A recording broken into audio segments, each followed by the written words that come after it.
Okay, aloha everyone. Welcome to this joint legislative briefing between the Senate Committees on Health, on Agriculture and the Environment, and Public Safety, Intergovernmental and Military Affairs, and the House Committees on Health, Human Services, and Homelessness, Energy and Environmental Protection, and Corrections, Military, and Veterans. I'm Senator Jared Kihokalole, Chair of the Senate Health Committee.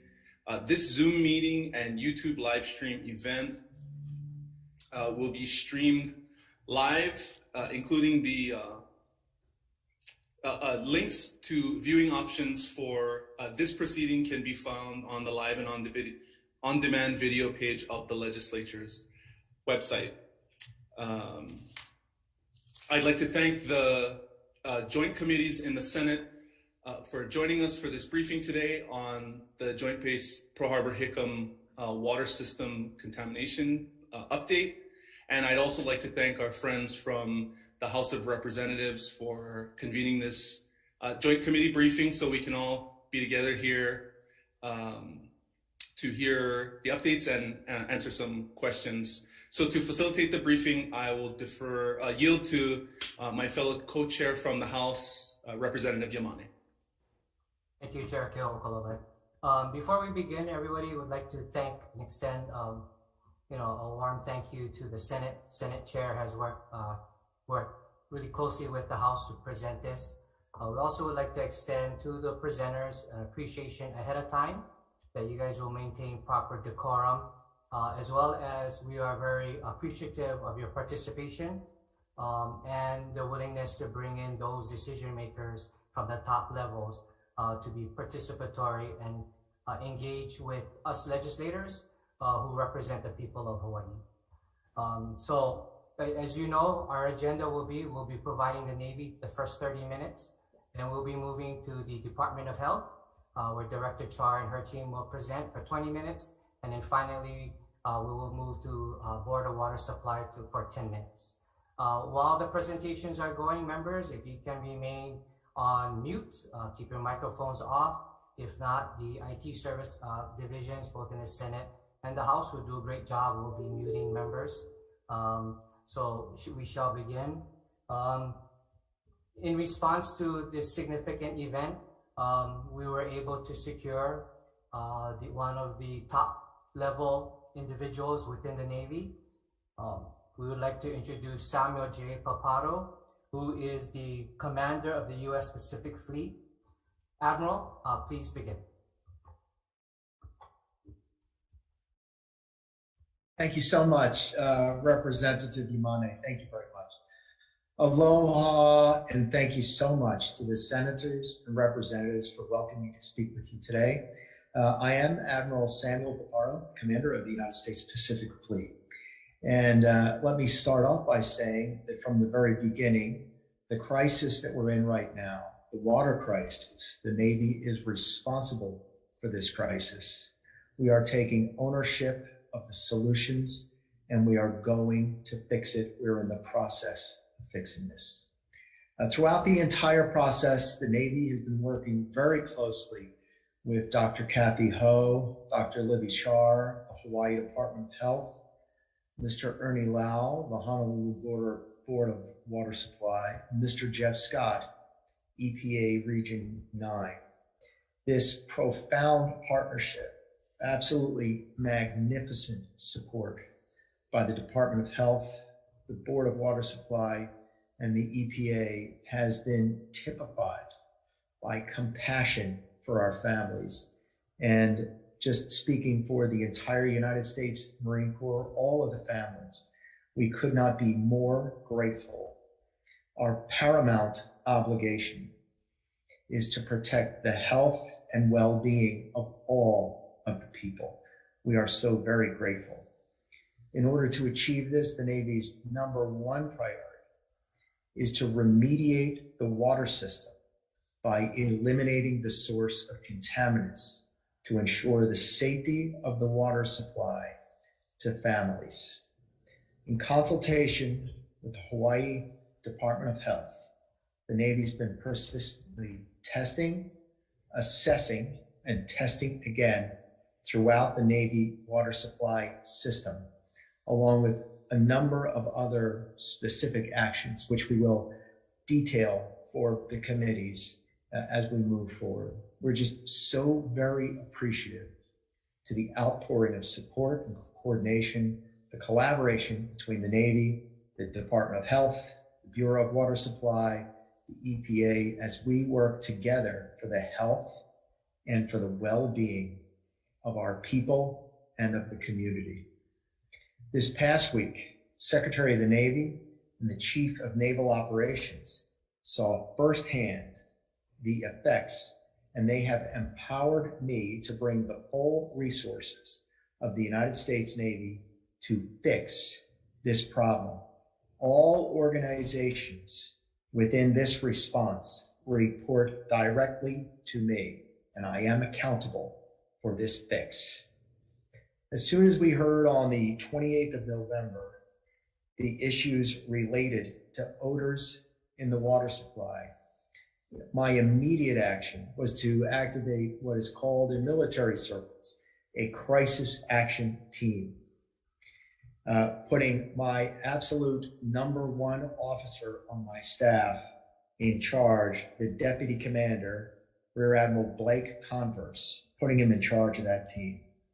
The team comprises members from the Navy, from the Army, from the Air Force, from the Marine Corps, with profound participation of the Department of Health, the EPA, and other organizations that work with the experts here in Hawaii and on the mainland. Admiral Converse and the senior members of his team will brief you for the next 30 minutes as they brief me almost every hour of every day on what has happened, who is affected, what is being done, the timeline for resolution. I know as a separate but related matter that there's interest in the order issued by the Department of Health related to the Red Hill bulk fuel storage facility. The Navy Litigation Office is reviewing the order and will put out more information on that topic on the December 16th hearing. What I can absolutely say unequivocally is that the Secretary of the Navy has ordered the suspension of operations at the Red Hill fuel storage facility, as well as other steps that are consistent with that order that I previously mentioned. And I would like to now turn it over to Admiral Converse, the director of the Joint Crisis Action Team. He has members of his leadership team, our leadership team, that would like to speak and will be ready to answer questions in detail from the engineering, civil engineering community, from the medical community, and can discuss comprehensively the steps that we're taking. And I will end as I began with profound appreciation for the partnership with the state of Hawaii as we all compassionately join together to solve this problem. My very deepest thanks. Aloha and good afternoon. I'm Admiral Blake Converse. And as I said at our first publicized town hall, and I'm going to say here again, I am deeply sorry to both our housing residents and to the citizens of Hawaii that this event happened. As Admiral Paro said, we, the Navy, own this problem. We're going to fix it, and we're going to take care of the military residents and every individual impacted as we do that. I'd like to outline for you a timeline of the events that led to the contamination of our water system, and to discuss with you what we're going to do to take care of those affected and recover that water system. To do that, I brought with me our Navy's chief engineer in the Pacific, Admiral Dean Vanderlei, right over here on my right, on my left, on your right. And he's going to discuss the details of our plan to clean up and restore the water distribution system and the Red Hill water shaft. And our Pacific Fleet Chief Medical Officer right here, Captain Mike McGinnis, will also discuss the Joint Medical Outreach Program and the support effort we're providing to all of those who were affected. And then certainly he'll be available to answer any of your questions that you may have regarding the health impact of this event. First, I'd like to discuss the timeline for these events. On the 20th of November, a spill of jet fuel, specifically JP5 jet fuel, occurred at the Red Hill Bulk Fuel Storage Facility in an access tunnel that provides fire suppression and service lines for the facility. That fuel spill was cleaned up, and on the 23rd of November, Admiral Paparo directed an independent investigation of the spill and ordered that the investigating officer also determine any connection between the 20 November event and the spill that occurred earlier this year on the 6th of May. We expect that investigation to wrap up sometime in January, and that will address not just the cause of those events, but also will form the basis for accountability actions.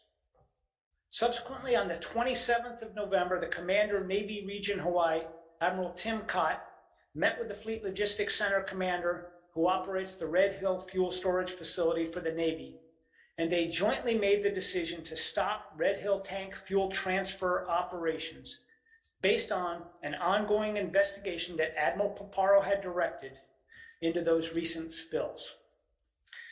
Subsequently, on the 28th of November, the Joint Base Pearl Harbor Hickam headquarters and the Hawaii Department of Health began receiving phone calls from military residents reporting a chemical or petroleum taste and a smell to the water on the Navy's drinking water system that services those facilities. As more calls started trickling in, it became clear that the reports were all clustered around groupings of neighborhoods, all that were serviced by the Red Hill Shaft well. So the Navy, on the evening of the 28th of November, shut down that well and stood up the region's Emergency Operations Center to handle the issue. As more calls continued to come in of the contaminated water, Admiral Paparo, as a senior commander in Hawaii, ordered the establishment of a joint crisis action team and assigned me to lead that team. My first act on the 29th as a Joint Crisis Action Team commander was to call the Deputy Director of the Department of Health, introduce myself, discuss the situation, and get aligned on what we were seeing and set conditions to stay aligned in both our communications and our actions. Over the course of the next week and a half, we pursued 4 priorities within that Joint Crisis Action Team. Number 1 was to clean up the Red Hill well, and Admiral Dean Vanderlei will address that shortly. Number 2 was to take care of the residents affected by this crisis, both military and civilian, with every tool we had available, and I'll discuss that in a moment. Number 3 was to identify the contaminant, how it got into the drinking water system, and how we were going to get it cleaned out. We know now with a high degree of confidence, based on water testing results analyzed at a certified independent third-party laboratory, that the contaminant is JP5 jet fuel. And that testing also indicates that the fuel is from a relatively new release. So from the test results and engineering analysis that we've done to date, it appears some quantity of JP5 jet fuel entered the Red Hill well in a single event, likely from the 20 November spill, and then was subsequently pumped from that well and distributed throughout those portions of our Navy's water distribution system fed by the Red Hill well. We're also confident that this event was not a result of a leak from one of the Red Hill tanks. Finally, our 4th priority, we have initiated cleanup of our drinking water system in close coordination with both the Department of Health and the EPA and other federal and state entities. We recognize that the crisis that we're encountering right now has had a huge impact on our families. And in fact, even if one family was impacted, it would be too many. We have an all-hands-on-deck effort to take care of every single person impacted, and we've issued joint public health guidance, medical guidance that applies to all affected residents and it was generated in consultation with the Department of Health and the chief medical officers of all 4 services here on island. And that's now posted on the Navy's event website and the Department of Health website. In partnership with other services affected, we've established water distribution sites. We've set up temporary showers and laundry facilities across the affected communities. We're providing alternate housing for affected residents. We've moved over 3,000 families to date to local hotels across the island. We've established a network of legal and medical services, including expanding clinic hours, dedicated legal and medical teams focused on the crisis, and mobile medical teams in the community. I've done several town halls to understand the needs of our families, and we've gone back to every one of those and adjusted our actions after those meetings to meet the needs of our residents. We have a 24/7 regional operations center set up and fielding calls every minute. We have a medical hotline, and we're in the process of establishing an interactive online registry to document those that have been affected by this event. This crisis has also impacted child development centers, schools, and facilities on our federal installations and in our housing areas, and we're actively addressing those needs.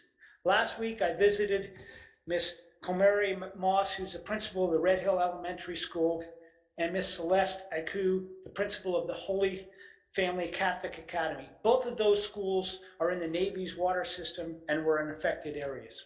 And I can assure you that we have teams supporting their needs every single day. And we're touching bases with them every day to make sure that we are actually addressing every one of their needs, from drinking water to sanitation to other impacts. I visited also last week with Ms. Tomoko Dangerfield, who's the director of our network of child development centers, because some of those centers are also in the affected areas. She explained to me that while they had sufficient drinking water and facilities for sanitation, they didn't have a way to do laundry. They do now. We have a military team, in fact, a set of Marines that's delivering for them fresh, clean laundry and going back, taking their dirty laundry and cleaning it and bringing it back to us. The bottom line, we have a responsibility to our military residents to provide safe drinking water, and we have a whole of Navy and joint force effort focused on meeting that need. We're committed to taking care of the affected residents, to cleaning up the water supply and fixing the Red Hill well. And we're working closely with the EPA, the Department of Health, local and state governments, and a congressional delegation to do it right and to do it as fast as possible. Now I'll turn over to Mike Admiral Dean Vanderlei, who will describe our plan for restoring safe drinking water and for fixing the Red Hill well. Dean? So aloha and good afternoon. My name's Dean Vanderlei. I am the commander of Naval Facilities Engineering Command Pacific. I'm the Pacific Fleet Civil Engineer. And most importantly to you, I am the Navy purveyor of water here in Hawaii and across the Pacific. So to say that another way, I am the Navy's Board of Water Supply for the Pacific.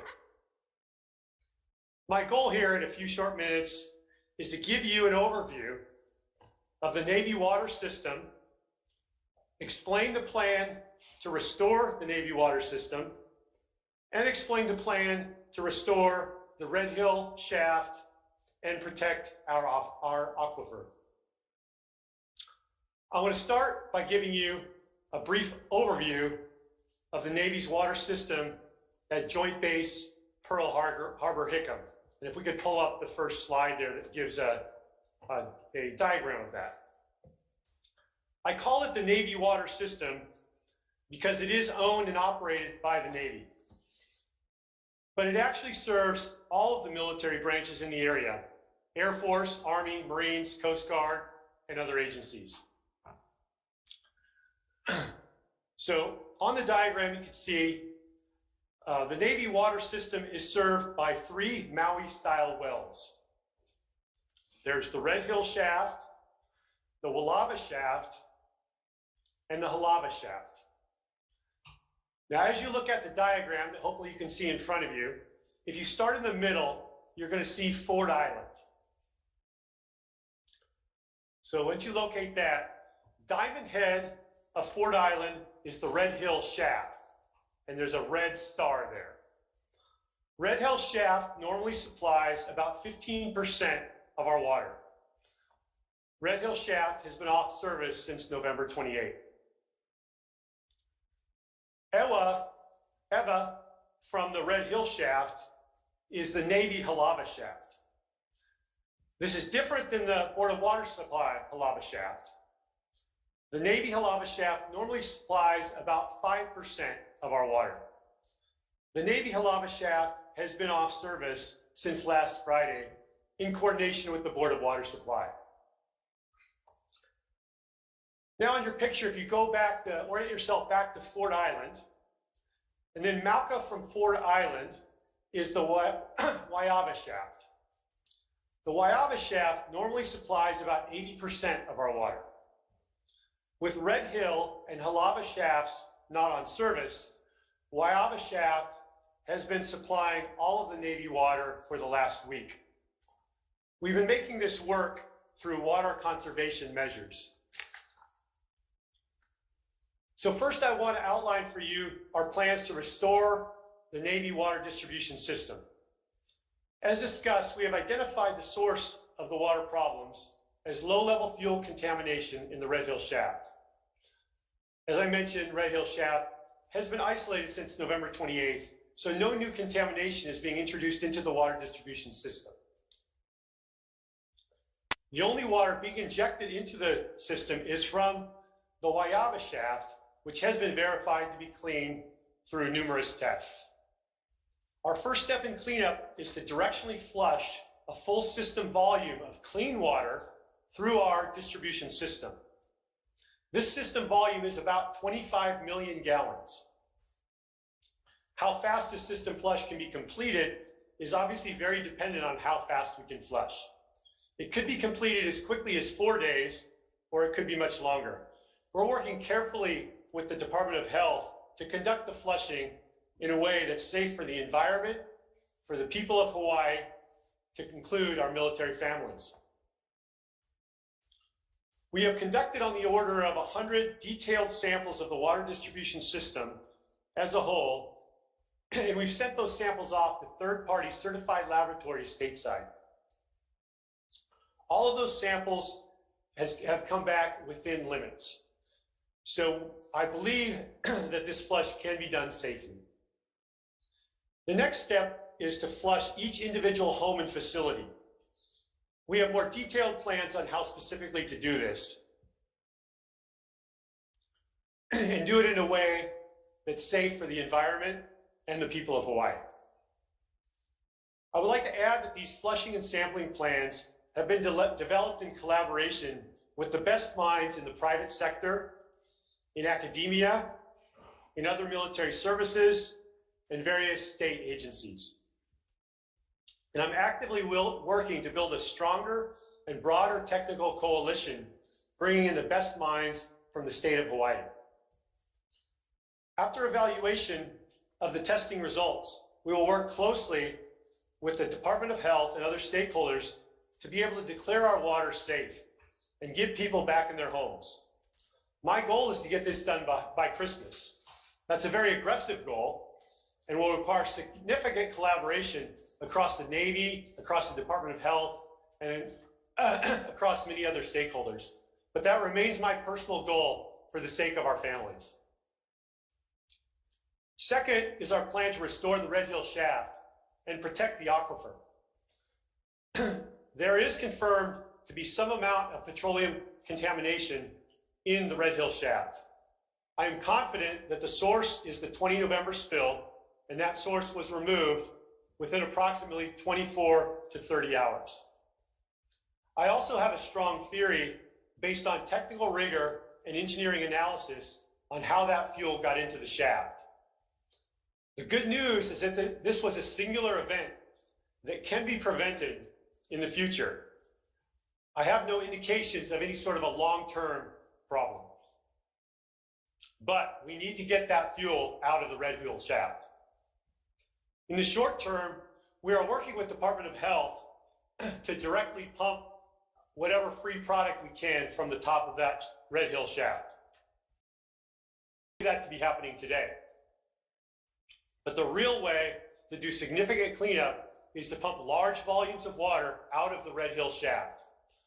This also protects the rest of the aquifer by pulling the water towards the Red Hill shaft.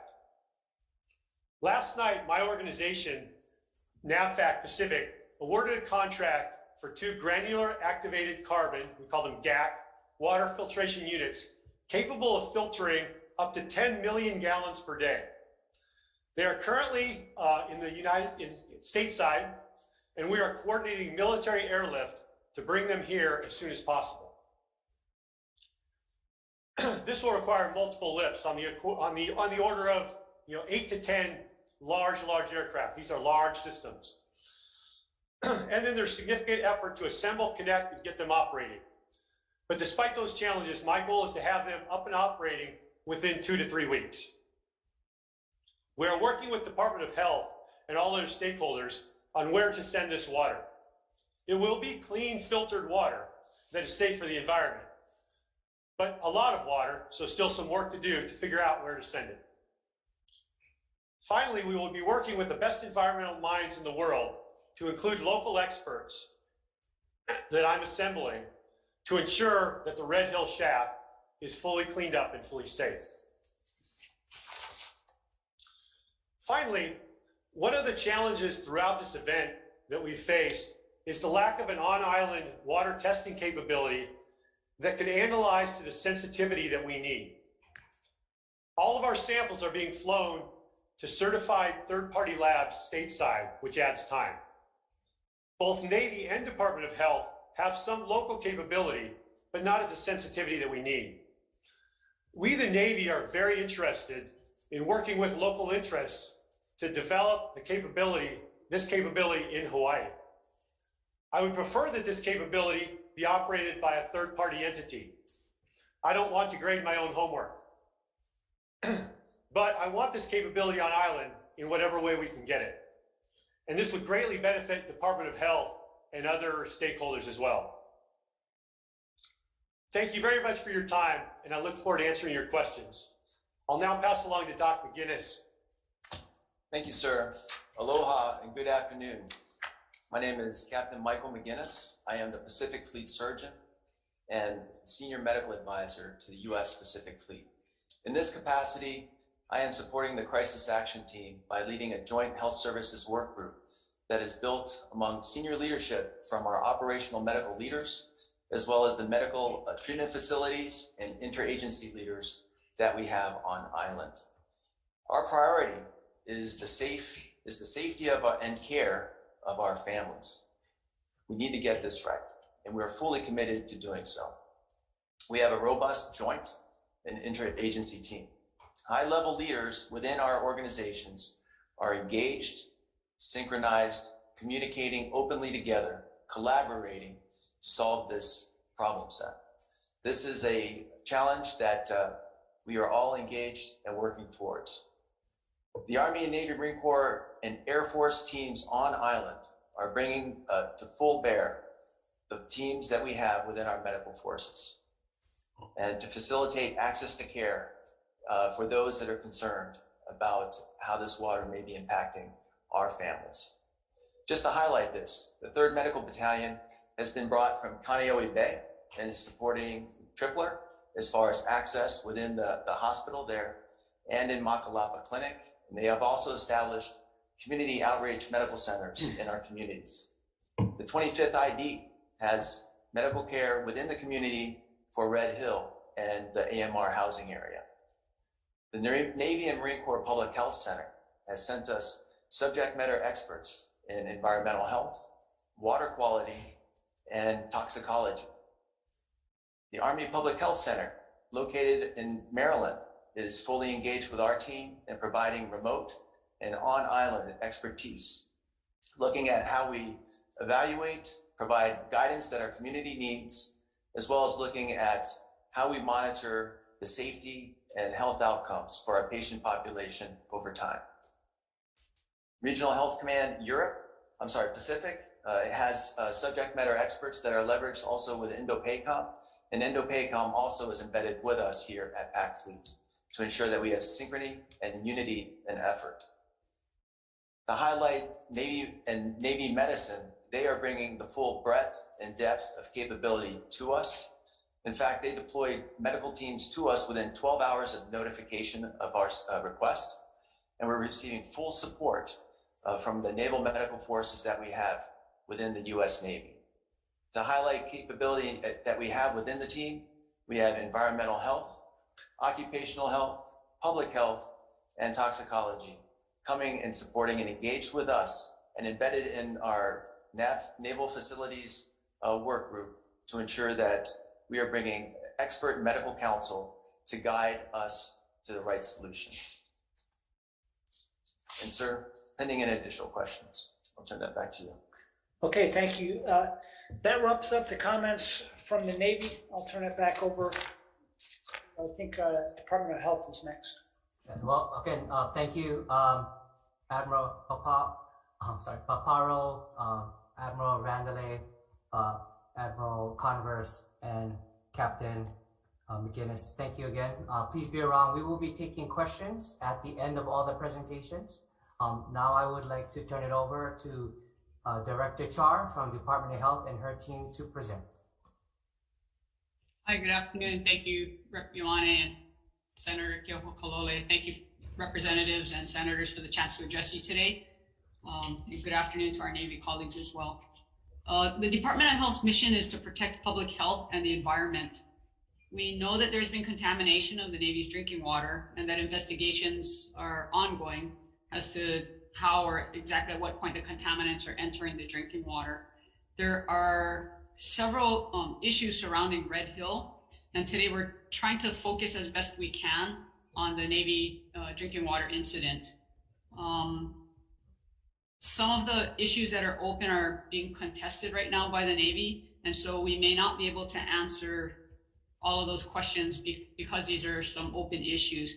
We'll do our best to update you and to answer questions where we can, but just to let you know that some of the topics, if you ask certain questions, we may not be able to answer them today because of the ongoing issues. I'd like to introduce the team that I have to help walk us through what the Department of Health has been doing. We've been very, very busy and very active.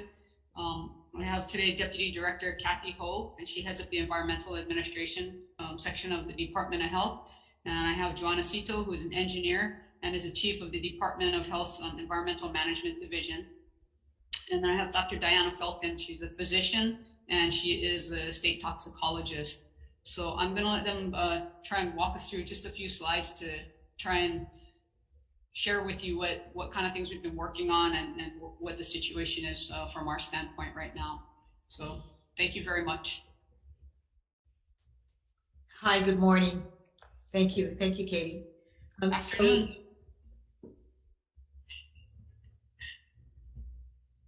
Thank you. What I wanted to talk to you about is to give you a little idea of what the legal authority that the Department of Health has in regulating this incident. So the Department of Health Safe Drinking Water Branch regulates the Navy's water system. It does so pursuant to Chapter 340E, which is the Safe Drinking Water chapter.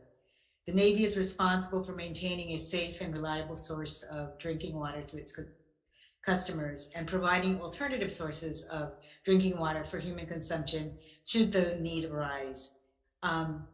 In certain instances, under Chapter 340E-4, the director, upon learning of a contaminant that has entered into a public water system or an underground drinking water system, may, and that contaminant presents a imminent and substantial endangerment to public health, may take such actions to protect public health.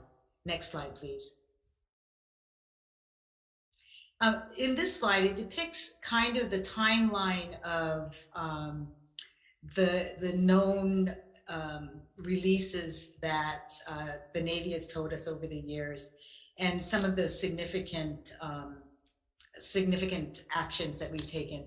So of note, January 13, 2014, there was approximately 27,000 gallons of fuel that was reported to us. Or as a result of that, in May of 2015, we entered into a AOC, which is a administrative order consent. in March 17th and June 2nd, the Navy also notified us of certain releases from the surface water at Hotel Pier. And May 6th, there was the Navy reported approximately 38 gallons of JP5 oil that was released near tanks 18 and 20. And then again on July 23rd, 2021, the Navy reported approximately 150 gallons at Kilo Pier. And on November 20th, the Navy reported approximately 14,000 gallons of water mixed with JP oil that was released in a fire suppression line. And 8 days later, the Navy and DOH has started receiving complaints of fuel-like odors coming from the drinking water. Next slide. It's also important to note that as a result of this response, the Department of Health has received over 600 complaints from the residents of Aliamano and other locations that the Navy is water is served. Thank you. Juanicito is going to explain further what we're doing, what DOH is doing. Good afternoon. The DOH actions so far include a medical advisory, testing, analysis and evaluation, and the need to return the Navy water system to service, as well as restoration of water source and long-term solutions. We are actively coordinating with state, county, and federal partners. Part of our testing includes in-state testing with FQ Lab, which is testing our total organic carbon, the State Laboratories Division, the University of Hawaii, and Eurofins is out of state. There is a limited amount of testing capabilities, as mentioned previously, in Hawaii, and laboratories here are much smaller than those on the mainland. They also differ in their abilities to detect low concentrations of contaminants and if they are certified for a specific method.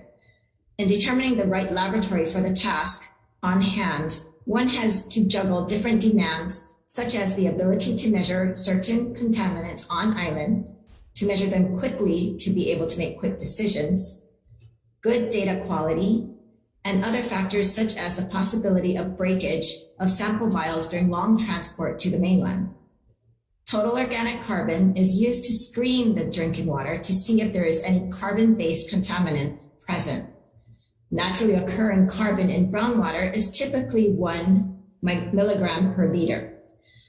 Higher levels show that there may be a carbon-based contaminant in the system that may be a potential problem. Petroleum is a carbon-based contaminant. Additional testing for total petroleum hydrocarbons was included based on the many complaints received by the public of sheens, fuel-like odors, or tastes in their drinking water. The fuel-like odor, taste, and sheen may have come from a petroleum product.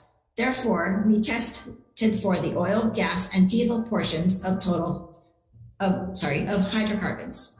The testing level at Eurofins is low enough to develop actionable data for decision-making and show us that the tested drinking water is more or less than the environmental action level. To put it 1,000 micrograms of diesel in perspective, it's roughly 1 drop of diesel dissolved in 25 to 50 liters of water, or 1 or 2 of those 5-gallon blue water jugs. Because we weren't sure of the contaminant and what was causing the reported symptoms, we wanted to get data faster. We tested for volatile organic carbons, synthetic organic carbons, and metals. Volatile organic carbons are contaminants that can evaporate from the water and cause vapors that can be inhaled. Some, such as BTEX, benzene, toluene, ethylene, and xylene, are more soluble than others and may be present longer in the water. Synthetic organic compounds, or SOCs, are not as volatile as the VOCs. They're overall less soluble in water, but generally more toxic. They include contaminants such as polycyclic aromatic hydrocarbons, or PAHs, which are prevalent in petroleum. The volatile and synthetic analysis can detect certain compounds in petroleum that usually have known toxicity. However, petroleum has hundreds of potential compounds that can cause harm. It is not possible to analyze for all these compounds individually with the VOC and SOC analysis. To catch the rest of these potential harmful compounds, a bulk petroleum analysis will be conducted, which is known as total petroleum hydrocarbon, TPH. Based on different volatile behaviors and molecule length of the compounds, the analysis is split into three different fractions: TPHG for gasoline range, TPHD for diesel range, and TPHO for oil range. For quick results to test if petroleum is present in the water or not, we also analyze samples at the University of Hawaii on island. This is an emergency response sampling plan. The environmental action levels, as I mentioned, are risk-based levels where health may be impacted. The EAL for total petroleum hydrocarbons gas is 300 parts per billion. The EAL for total petroleum hydrocarbons diesel is 400, and the total petroleum hydrocarbons oil is 500 parts per billion. The Department of Health has sampled in various areas of the neighborhoods of the Navy water system. As you can see from the map on screen now, those are water sample locations. The UH lab is testing for presence or absence, as mentioned.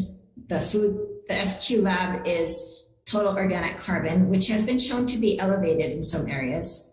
The Department of Health State Laboratories Division has mostly non-detect results of the VOCs and the SOCs, and occasionally low sodium for metals. And the Department of Health's contract with Eurofins in mainland are mostly non-detect. The thresholds for smell and taste are at the 500 micrograms per liter level. Other volatile carbons may be smelled or tasted at 10 to 170 parts per billion. The Red Hill shaft samples taken on December 5th were returned to us with detections as stated on this slide. The map shows the TPH and the results that we've had. As you can see, the green is not detect. The yellow is detected, but not exceeding. However, as you can see by the Red Hill shaft, it has an exceedance. And the numbers, as indicated in the press release recently issued, TPH gas is at 20,000 parts per billion. TPHD is at 140,000 parts per billion, which is 350 times the environmental action level. While the storage tank also indicated presence, the Eurofins test showed the result at 49 parts per billion, which is less than that environmental action level. We asked the EPA to send support and now have 5 on-scene coordinators who are arrived on island on Tuesday and Wednesday, as well as toxicology assistants from the CDC. The EPA is embedded in our command structure, and we have also reached out to other subject matter experts. We continue to have discussions with the Navy to provide guidance and feedback on their proposed plans.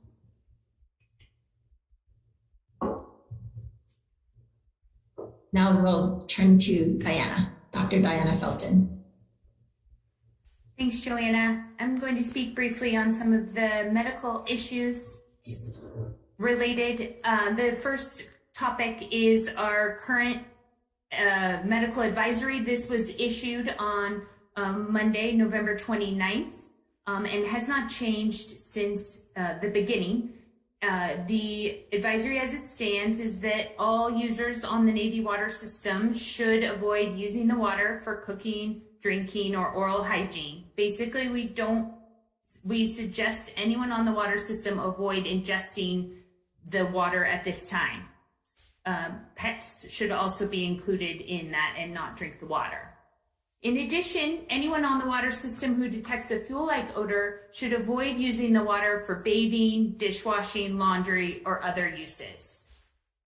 This advisory was developed with a fair amount of concern and caution, especially in the beginning with an unknown contaminant and remains somewhat under investigation.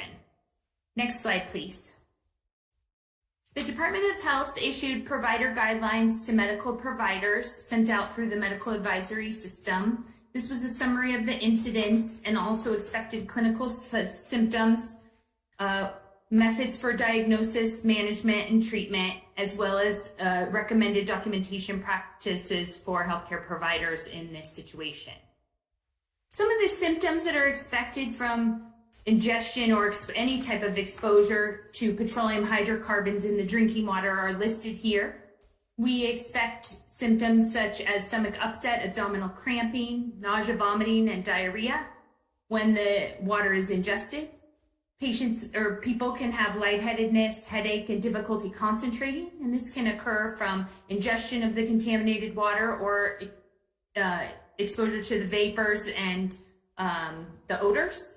Dermal exposure to the skin can cause irritation, redness, rash, and peeling skin. And then of most concern is an inhalational exposure to certain petroleum hydrocarbons can cause a difficulty breathing and coughing and a pneumonia-like syndrome called hydrocarbon pneumonitis. In addition, we've had support from and have been working with the Hawaii Poison Control Center, who has 24/7 available experts ready to answer questions on clinical-based questions. One of the issues that has been of much topic and discussion is the risk of long-term health effects from this event. You know, this is on the top of many people's mind and a major object of concern or area of concern for families and for all of us working on this issue. And I really want to stress that all the risks are not fully understood yet.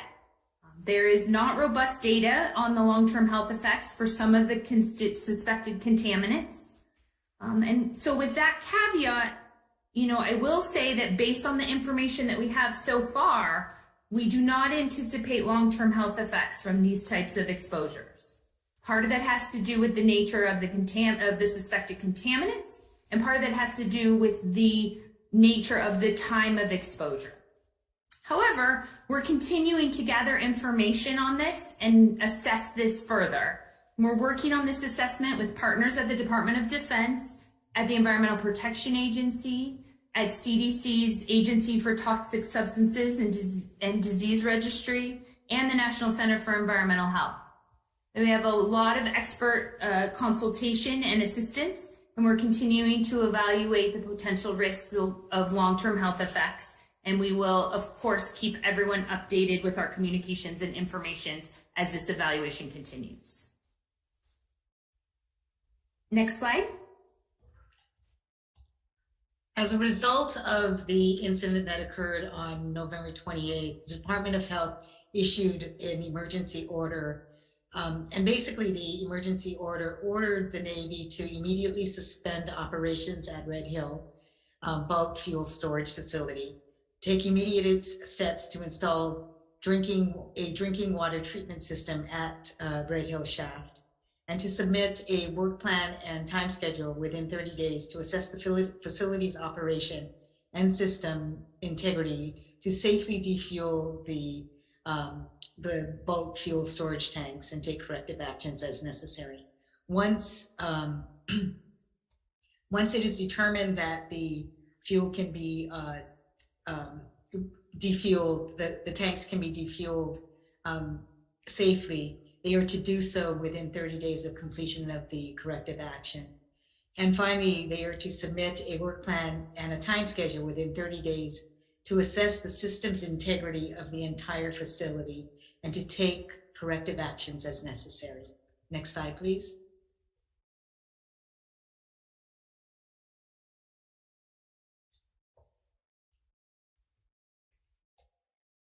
The next steps for the Navy include plan for remediation. The department has reached out to the Environmental Protection Agency, the CDC, the United States Geological Service, the Department of Land and Natural Resources, Commission on Water Resource Management, the University of Hawaii Water Resource Research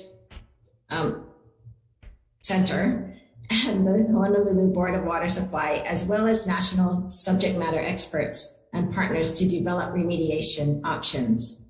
As new data is obtained and new challenges or scenarios present themselves, the plan may change. Remediation focus is currently on the Navy's Red Hill shaft, the Navy's Aiea Halava shaft, the distribution system, and the premise plumbing in affected homes and military activities. The plan for flushing contaminated water lines. At the moment, the Navy believes there are 3 general parts of their drinking water system that need flushing. 1, the distribution lines, 2, the water tanks, and 3, the wells. Each part has increasing volumes and complexity. The department is consulting with our federal and state partners in reviewing the Navy plan to ensure that the people and environment are protected from the flushing activities. Once satisfied that it is protective, the department will approve of the flushing plan. At this time, we have provided direction to only allow flushing of the distribution lines, which is the highest priority. The Navy is committed to not restart flushing of the distribution lines without an approved flushing plan authorized by the Department of Health. The department's technical staff continues to provide recommendations to the Navy's technical staff to ensure the plan will meet the department's guidelines and protect human health and the environment. With clean drinking water transmission lines, the Navy can restore full water use to all impacted residents, drawing on only the Waiawa shaft at this time. However, to fully recover the drinking water system and decontaminate the drinking water wells, the Navy will need to address cleaning and flushing of the water tanks and ultimately recovery of the wells. These 2 parts will require significantly more engineering to do safely and will require more scrutiny due to the volumes and level of potential impact. The plan for ensuring water is safe to drink includes the current surveillance monitoring, which is being conducted across the entire Joint Base Pearl Harbor Hickam Navy water system, whether complaints are received or not. Our focus is on identifying the current status of the water quality across the entire system. The second round of monitoring will identify trends in contamination. Monitoring is to continue for a minimum of 2 rounds, which may last through December. Multiple department environmental program staff and the Medical Reserve Corps are being mobilized to increase the number of water quality sampling done, more sites, and more frequently. Since the petroleum contamination does not belong in a drinking water system, the department will require the Navy to continuously monitor the drinking water even after the department's advisory is lifted. The target concentration for this monitoring is expected to be below detectable levels. For future long-term monitoring, the department will conduct quality assurance and quality control split sampling at the Navy's water system. In addition, the department is requesting legislators' assistance in standing up an on-island laboratory to test for the TPH, GDNO. The State Laboratories Division, Environmental Health Analytical Services Branch, has chemists available to conduct the tests after procurement of laboratory equipment and supplies, as well as obtaining training on these testing methods. Joanna, I'm going to ask that you please wrap up your remarks so that we can stay on our time target and allow the Board of Water Supply to present. There will be 2 hours of Q&A. So hopefully we can get through the remainder of your presentation as a result of one of the questions. Sure, I just had two more bullets, but those can be taken later. So I believe Kathy is taking the last slide. Okay, thank you. DOH's mission is to protect public health and the environment and to ensure that the people of Oahu has safe drinking water. DOH is committed to achieving this methodically and based on science. Again, thank you for the opportunity to speak to you today.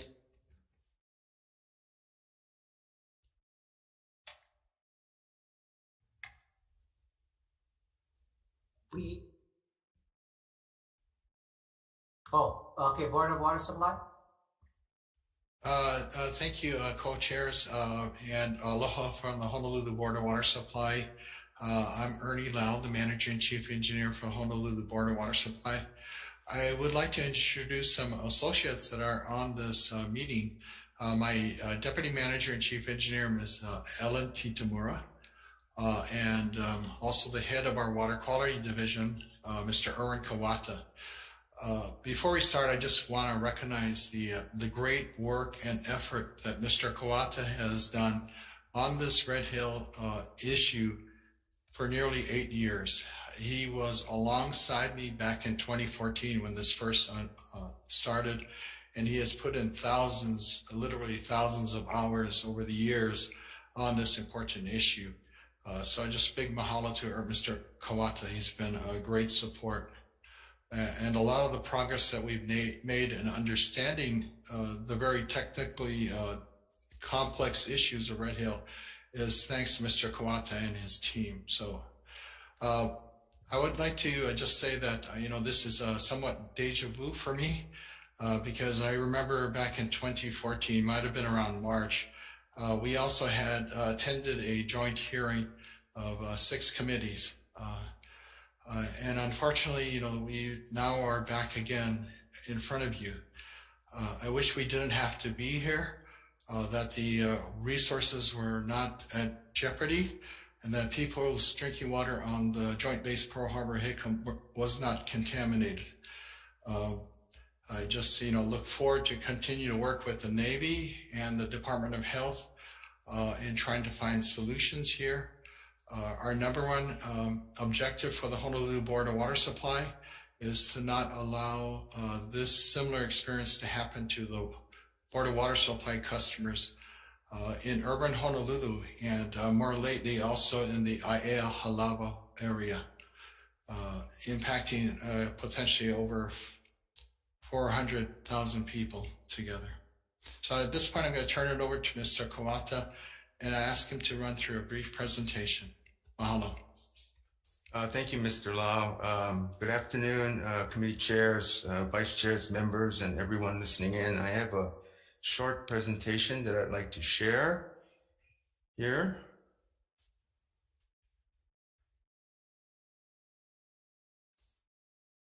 Okay. So what I'd like to do today is just briefly talk about our groundwater, some of the basics, some of the things that makes it very unique, how it relates to our concerns with respect to the fuel that's stored at the facility, and of course, summarize the points. So turn on my laser pointer here. So all of our drinking water here on islands begins as rain. It falls on the island and it percolates through the ground, through the subsurface. As it accumulates over time, it starts to build and build and build as all of this water starts to percolate down to the ground. And as you know, our islands are volcanic in origin. And so all the water actually occurs within the cracks and crevices of the subsurface rock. Around the coastline of the island, it contains a material called cap rock. It is very unique. It is a very dense marine sedimentary layer that actually helps to prevent the water from leaking to the ocean. And this is what helps us build the kind of aquifer that we have. Some parts of the aquifer, as you can see in the schematic, are underneath the cap rock. Some parts of the aquifer are very thick and can produce a lot of water. Some parts of the aquifer are not. And there are different ways of actually taking water or extracting water, fresh water out of this aquifer. It is a You have an inclined shaft here that can take water from the surface of the water table. You have deep wells that drilled into the formation that we can pump water from, and of course other types such as dike tunnels that actually can take water from or produce water from these very horizontal volcanic or geologic formations. The island itself, or the aquifer system, is hydrogeologically connected.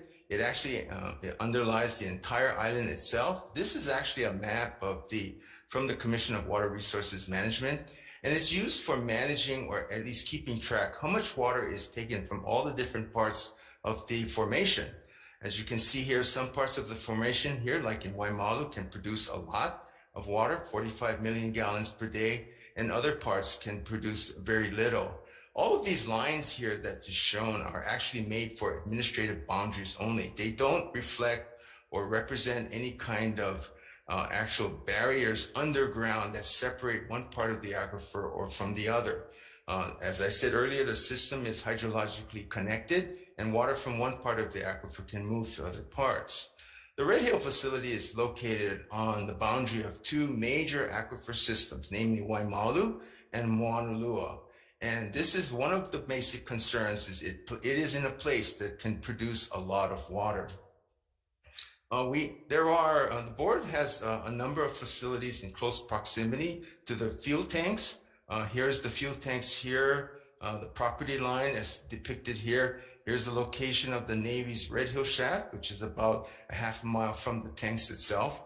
Our closest source is our Halawa shaft that can produce anywhere from 6 to 12 million gallons per day. And it serves 20% of the water to metropolitan Honolulu and located a little less than a mile to the northwest of the tanks.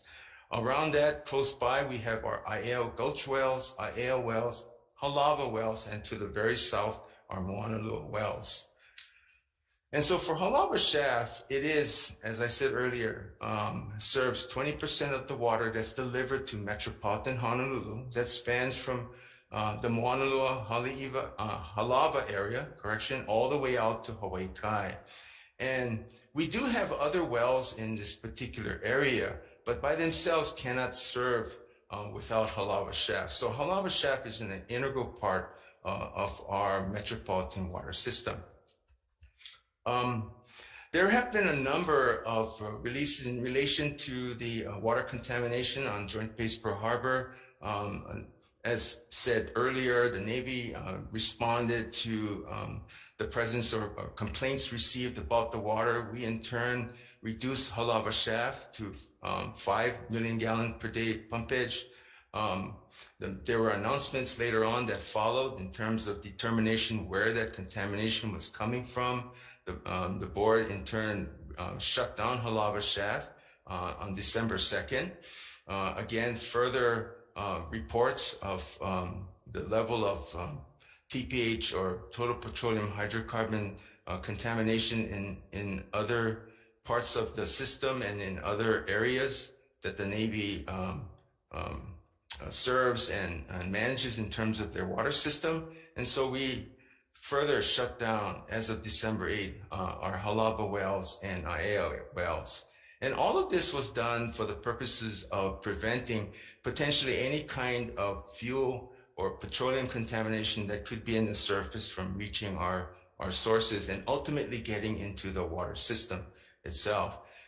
Taking a look at the experiences that the Navy is actually going through right now. So that is the reason why we shut down all of our sources. And of course, for us, continuous storage of fuel above the aquifer really endangers the resource from further contamination to the future. So from our perspective, immediately relocating and removing that fuel of the aquifer actually reduces the risk further to that groundwater aquifer that is the only one of its kind and needs to sustain us now and into the future. And that concludes my remarks, and I'm open to any questions. Thank you, Aaron. Great job. I just want to say, that the Board of Water Supply fully supports the Director of Health's emergency order that was issued regarding Red Hill. And we would respectfully request the U.S. Navy to immediately begin complying with that order and don't delay. The faster that the fuel can be removed from that facility and not be over a precious drinking water aquifer that unfortunately we just heard today is now contaminated and at quite high levels within the Red Hill shaft, which is the Navy's drinking water source. Please remove the fuel from the Red Hill fuel storage tanks and the pipelines that connect it to Pearl Harbor immediately. Mahalo. We're available for questions. Thank you. Thank you. Thank you. Members and Chair, if you want to make any statements, please do. But members, we did want to state that Chair Keho'okalole and I have been meeting with a number of all the presenters. We want to highlight that there are some key issues that cannot be discussed during this informational briefing because it may impact any current contested case, potential litigation, or with any future lease issues. We have consulted with the Navy and asked them to look with their legal advisors, or with probably Judge Advocate General, to determine at what level can they be direct and open with us without violating any type of security or issues that will be pending in front of them shortly.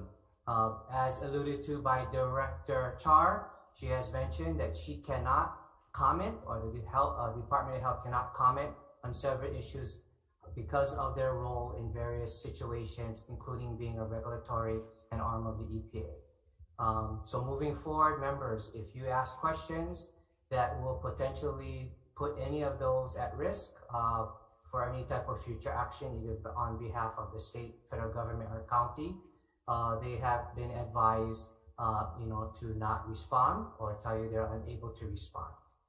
In our discussions and graciously with the Senate, we have made agreements on how the question and answer portion will be conducted.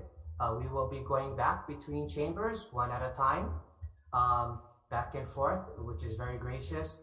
We also, for myself and the chair, we understand that this is a vital issue for the area legislators. So we are going to give preference for the questions to area legislators first.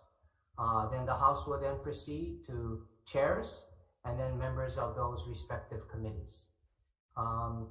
Those of you to be aware, for House members, you are been given an opportunity to ask one question, and the chair's latitude is small, since we want to make sure that all questions are addressed. However, if your question is not addressed in this forum, Senator and I have committed that we will collect those questions and we will submit it to the respective agency for an answer.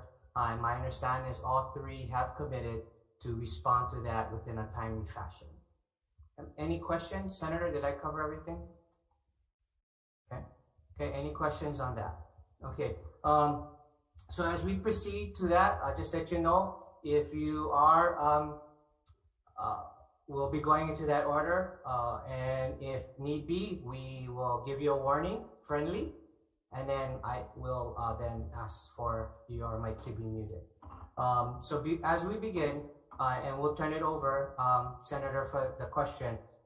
This chair has a question that has been derived of the recent developments. And since we have the commander of U.S. Fleet, Pacific Fleet here, and the Navy, one, as the chair and I have been looking into this, is there seems to have been timelines and motions in place. However, there seems to have been a disconnect.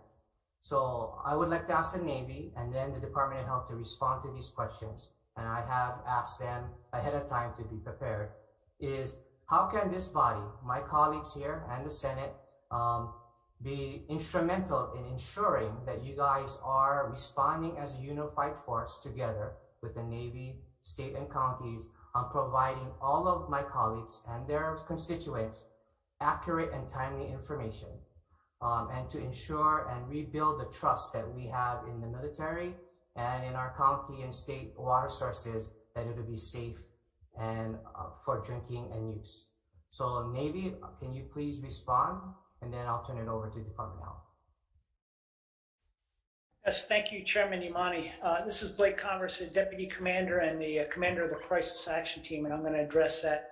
So first, I will tell you that from the immediate stand-up of this Crisis Action Team, my number one priority has been to ensure that as we move forward, I work in close collaboration with the state and specifically with the Department of Health and Board of Water Supply to make sure that everything we do is focused on restoring the Red Hill well safely and ensuring we restore the water distribution system promptly, but within DOH requirements. And as we mentioned, and as I mentioned, one of my first steps was to reach out and contact the deputy director to establish that relationship, invite their representatives of both of those organizations to participate in every one of our battle rhythm events. And we continue to have support on that from the Department of Health. And we've offered to provide a liaison officer within the Department of Health and provide any technical assistance that may be necessary to bring that relationship closer. I would tell you that what would help us is continued close collaboration between the United States Navy and our joint partners and all of the state entities so that we can safely restore clean water and promptly recover the Red Hill well. I think the second point, and I think that we have really close alignment with the Department of Health, and I would expect that the Board of Water Supply would also be interested in this, is the idea of all of us jointly working towards the concept of getting an independent laboratory here on the island of Oahu that can do these prompt analysis we need to address this problem, but more importantly, any future incident like this that we have, whether it's petroleum or some other contaminant, it just makes no sense to take 72, 96 hours or even longer to send these tests to the mainland. We have enough, expertise here on island, as was pointed out by the Department of Health. We just need the laboratory here. And I think that's something that we should all work for. And I can tell you our senior leadership, including the Chief of Naval Operations and the Secretary of Navy, have also expressed interest in seeking a solution. We have to be careful as we move forward with that we don't compromise the ability of that entity to provide independent analysis of us, but I think we can get there. I'll pause there for any questions. Okay, no, I'll turn it over to Director Char. Thank you very much. I'll take that question, Representative Yamani. The Department of Health is in coordination with both the Navy and Board of Water Supply and EPA and our other state and federal, state and county partners. I think in the beginning, we really we stumbled a little bit in receiving and getting information. And I think we've now sort of got into a rhythm about getting samples from both the Navy, and we're now providing, and they are also providing samples to Board of Water Supply, along with Department of Health is giving the our other state and county partners samples so that we all can analyze the data as we get them, hopefully in real time, but may not always happen. Thank you for supporting our efforts in trying to get a lab on island. I think that's critical in the event we have another event like this. Hopefully not, but it is critical to have something like that on island. Yeah, and we're talking. We have a weekly meeting, senior meeting with Board of Water Supply and the Navy, with Ernie and the Navy and myself. And so we're really trying to work together and talk about and get our mission, which is to clean this water up and get it back to a safe place where everybody can enjoy safe water. And with that, I'll turn it to Ernie. Chair, do you want me to respond? Okay, thank you. Thank you, Deputy Director Ho. We fully support the idea of a laboratory capability for petroleum analysis and on island. It's very important as you consider that the entity that is responsible for this laboratory is well respected and trusted in the community and can be completely objective in their analysis, so that and also that they will have the quality control to be able to provide analysis and test results that can be relied upon to make some important decisions. So I think the ideal entity, and I would agree, is actually the State Department of Health. They have a long history of playing that role in support of water utilities. I used to manage the Department of Water on the County of Kauai, and we were a small utility, so we didn't have a really big lab like the Board of Water Supply. And we did work with the State Department of Health's lab very closely through the years. So I think that's the ideal entity to be responsible for this.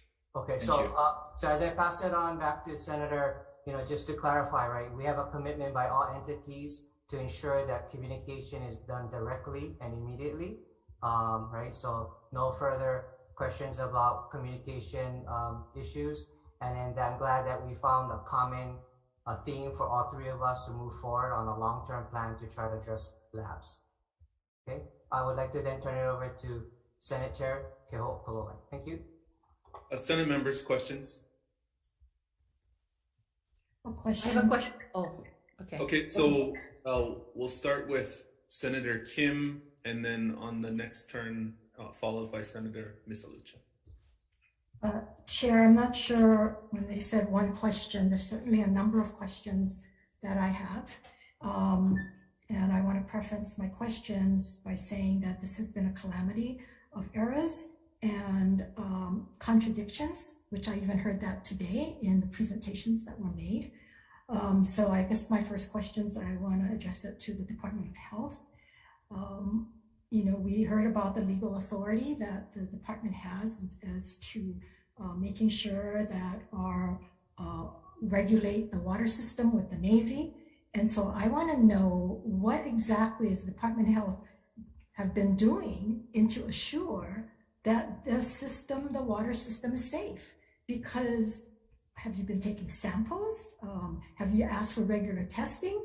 Because the spill occurred back in May 6th. And of course, in 2014, I've been on this and since then and before then, but only now, what have we been doing to make sure that the water is safe? So that's the first question I have. Thank you, Dr. Senator Kim. After the May 6th event, the weekly monitoring frequency was increased for drinking water testing. The reports for the May testing were received in November. And the reports for June were also received in November. The preliminary data is provided to us earlier, and those are spreadsheets which you can find on the department's website, and it shows all the sample results that the Navy has been collecting. The data for August 5th and 26th that exceeded the environmental action levels for TPHO were received, but there was no data validation at that time. So we needed to wait for the full lab reports. In September, the preliminary data was received in October for the September collections of September 22nd, 23rd, 24th, 25th, 26th, and 28th, and they all showed non-detect, which was below the 150 parts per billion for the TPHO. And that included the sampling of a post-chlorination point, which happens into your distribution system. Some of the reports have come in as validated and some have not. And then October, we received preliminary data in November, early November, for the September 27th, 29th, 30th, October 6th, and October 13th, and we have not received the lab reports for those yet. When we heard when we received the first detections, which were below the environmental action levels on September 30th, with the sampling plans from July 8th and July 15th, the department called the Navy the next day to get an explanation. And the Navy explained that they were starting to do their sampling at the pre-chlorination point daily for 2 weeks, and one at the post-chlorination sampling point on September 23rd. All of those points came back non-detect. And then following that meeting, there was another one on October 5th, and we've had 5 joint meetings with the different branches under the Environmental Management Division with the Navy since October 5th. Does it normally take that long for us from May 6th, you took tests, to wait till September, October? Would the Navy like to take that explanation of the sampling delays? At the December 1st town meeting that the Navy held, and I'm not sure who said this, but one of the admirals said this, that the only problem with sending it to the mainland is that it only takes hours to get there, and that these facilities, it takes longer to do the tests. And that's one of the reasons he said, it was cost prohibitive, why we don't have it here, a testing facility here on island. And all we would do is save the transportation time. And now I'm hearing from the Navy that, yes, we should have it here. So there's a contradicting statements being made. And how much time do we actually save if we can't even get these tests once these testing facilities receive it? It takes us months to get the test results. And what is the Board of Health doing to assure that we get it timely from the Navy? You guys knew there was a spill in May. You knew that we have a spill in November. You folks knew that, and only now we're hearing that, and on your press release of December 3rd or December 1st, you're saying that DOH does not receive enough results from water sampling to determine if the water is petroleum free. I quote from your press release. DOH continues to collect samples. We don't receive enough? I don't know. What does that mean? You don't have enough. You don't take enough tests? What does that mean? Petroleum is not a normal contaminant in drinking water. It is not regulated by the Safe Drinking Water Act. And this is part of our response to the Let me stop you there. Fuel storage. When you say it's not part of the Safe Water Act, my understanding is that you folks are supposed to assure that the water is safe. Whether it's Correct. part of the Water Act Yes. or not, then your legal authority is to regulate the system and make sure it's safe. So you want to answer that again? We share your concerns, and I would like the Navy to answer this about their testing and their response and sampling test timelines. I just want to say that, I'm very passionate on this. If you were at the December 1 meeting and you heard from the residents and you saw their emotion and you saw how detrimental this has been to all of them, you would feel the same way I am about why this is taking so long and why we have this knee-jerk reaction instead of legally you have the authority to assure that this water is safe, and we have fallen down on that. So I look forward to hearing from the Navy. Yes, ma'am. Just, to clarify, I think there was a request for the Navy to address. So our tests do go back to the mainland, as Ms. Cito said. We do share we get preliminary results back faster. I think Ms. Cito also shared that. Sometimes the official reports do take longer. And so once we do get the official reports, we share those too.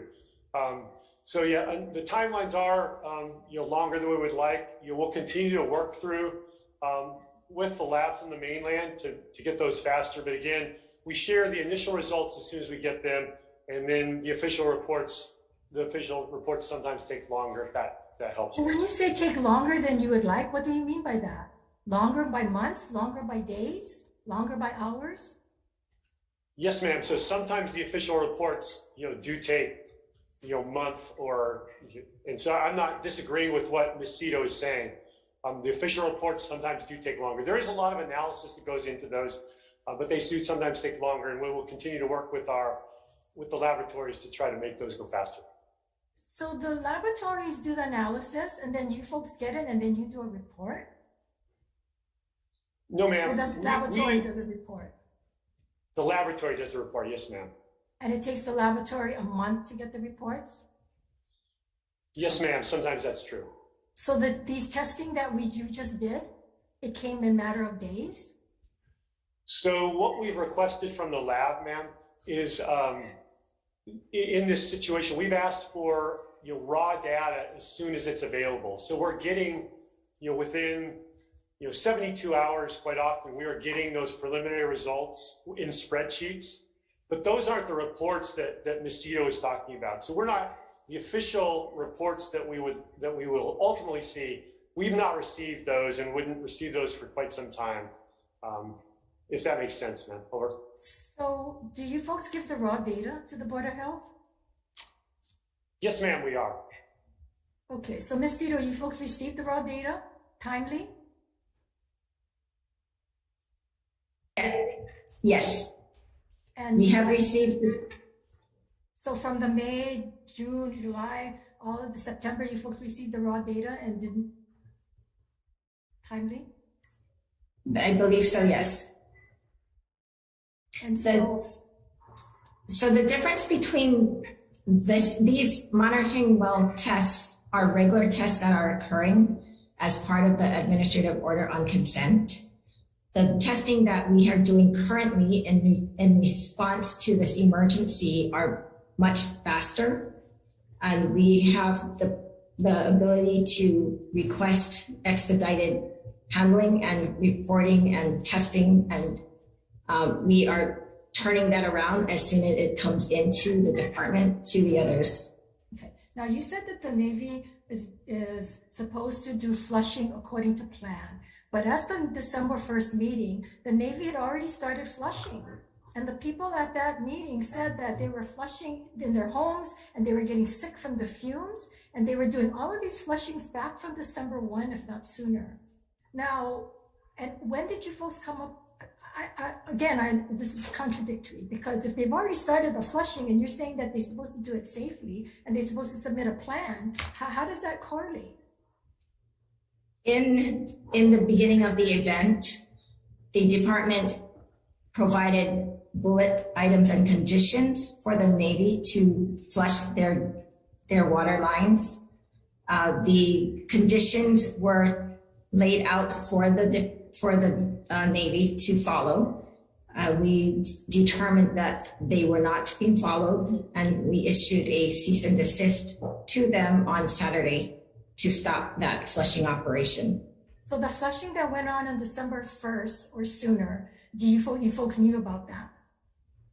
We gave them conditions that they were to follow. For that flushing, and they didn't For follow. that flushing, correct. So again, we've lost confidence. If they're not going to follow, then I guess I got to ask the Navy, what assurances do we have in the future that you're going to follow these things or these directives? And what happens to the water that's being flushed? Is it going back into our water system?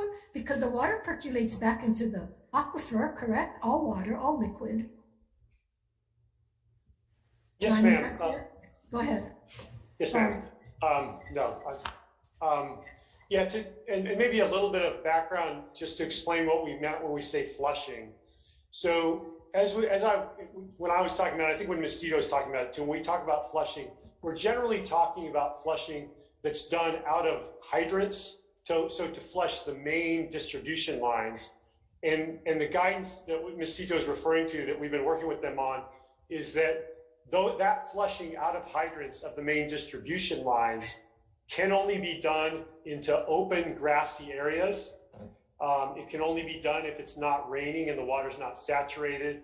It can't enter any stormwater drains or any state water sources. And so we've been working with Department of Health to comply with all of those requirements. We've also been taking samples of the soils themselves to ensure no environmental contamination from those flushings to those open grassy areas. And to also provide a little background, the samples that we have taken of the distribution system as a whole have all come back well below any levels. So that instills our level of confidence that we can flush the lines through these hydrants to the open grassy areas without creating any sort of problem for the environment or the people of Hawaii. I think the flushing that you were referring to was actually as people were running water in their homes. So very early on, as Ms. Cito referenced, we had requested that people, because we didn't really, we weren't sure about the comments we were getting, or we weren't sure what was going on. So we asked people to run the water in their homes and see if they could maybe, if they continue to smell something. And so, some of the reports you saw you heard that where people were getting a more prolonged smell. So we told people that if that was occurring, then they should not continue to run their water. They should immediately stop. So hopefully that clarifies things, ma'am. So December 1st, you said you were flushing from your hydrants then, and people were flushing in their homes. That's what I was at the hearing. And I saw pictures of a fire hydrant with water being flushed out. So from back then, you received guidance and you guys didn't follow it? So ma'am, from the beginning, we've always operated under the guidance that we only flush the hydrants onto open grassy areas and not during rain events or saturated soil. So we've been complying with those guidelines from the beginning. So when Joanna Cito said that you folks weren't following the guidelines, what did she mean? I'll defer to Ms. Cito on that, ma'am. So our guidance was, sorry, Senator Kim, this is Kathy Ho. Our guidance was clear that if you're going to flush onto soil, you have to cordon off the area. You have to take a sample before you flush, and then you have to take a sample after. And we received complaints that there was not any. They were flushing onto open areas that was not cordoned off. It's as soon as when we were notified of this, we revoked our guidance and we issued our directive. Okay, thank you. So how does the Navy respond to that? I'm gonna have to ask that we yield to the House members for questions. We have almost 30 members of the legislature attending the briefing today. Can I just ask one last question to finalize, Chair? I just want to ask the Navy on the recent spill that they said that caused the contaminants, that we were told earlier that it was human error. So is it human error? So we have an investigation that's being conducted right now to determine whether it was human error or not. And so that is a possibility, but we'll know when that investigation concludes. And we'll also know at the conclusion of that investigation, and we'll share the information of how that was linked with the events from earlier in May. And we'll discuss, in that investigation will determine accountability actions as well. Because that was a statement made by you guys. And then I guess the last question would be, So I'm going to have to ask Chair Yamane to take over on this one. You've asked 7 questions. Sorry. And we do want to provide enough time for as many members as possible. I'm certain we'll run out of time. You can please send me the follow-up questions and we'll include that in the correspondence to the parties afterward. Thank you. Thank you, Chair. Okay, Representative Johansson. Thanks to the House and Senate chairs for convening this very important informational briefing. And as my constituents are directly impacted by the Navy's water system and contamination and live all around the Red Hill fuel tank infrastructure, I'd just like to preface my question with continuing to implore the military to make the community whole by working to proactively remedy constituents' housing and water conditions, addressing their medical and healthcare issues expeditiously and facilitating their insurance claims and reimbursements. I know you folks are working on that, but these are difficult issues that require continued attention, and I would just ask for that. My question is this.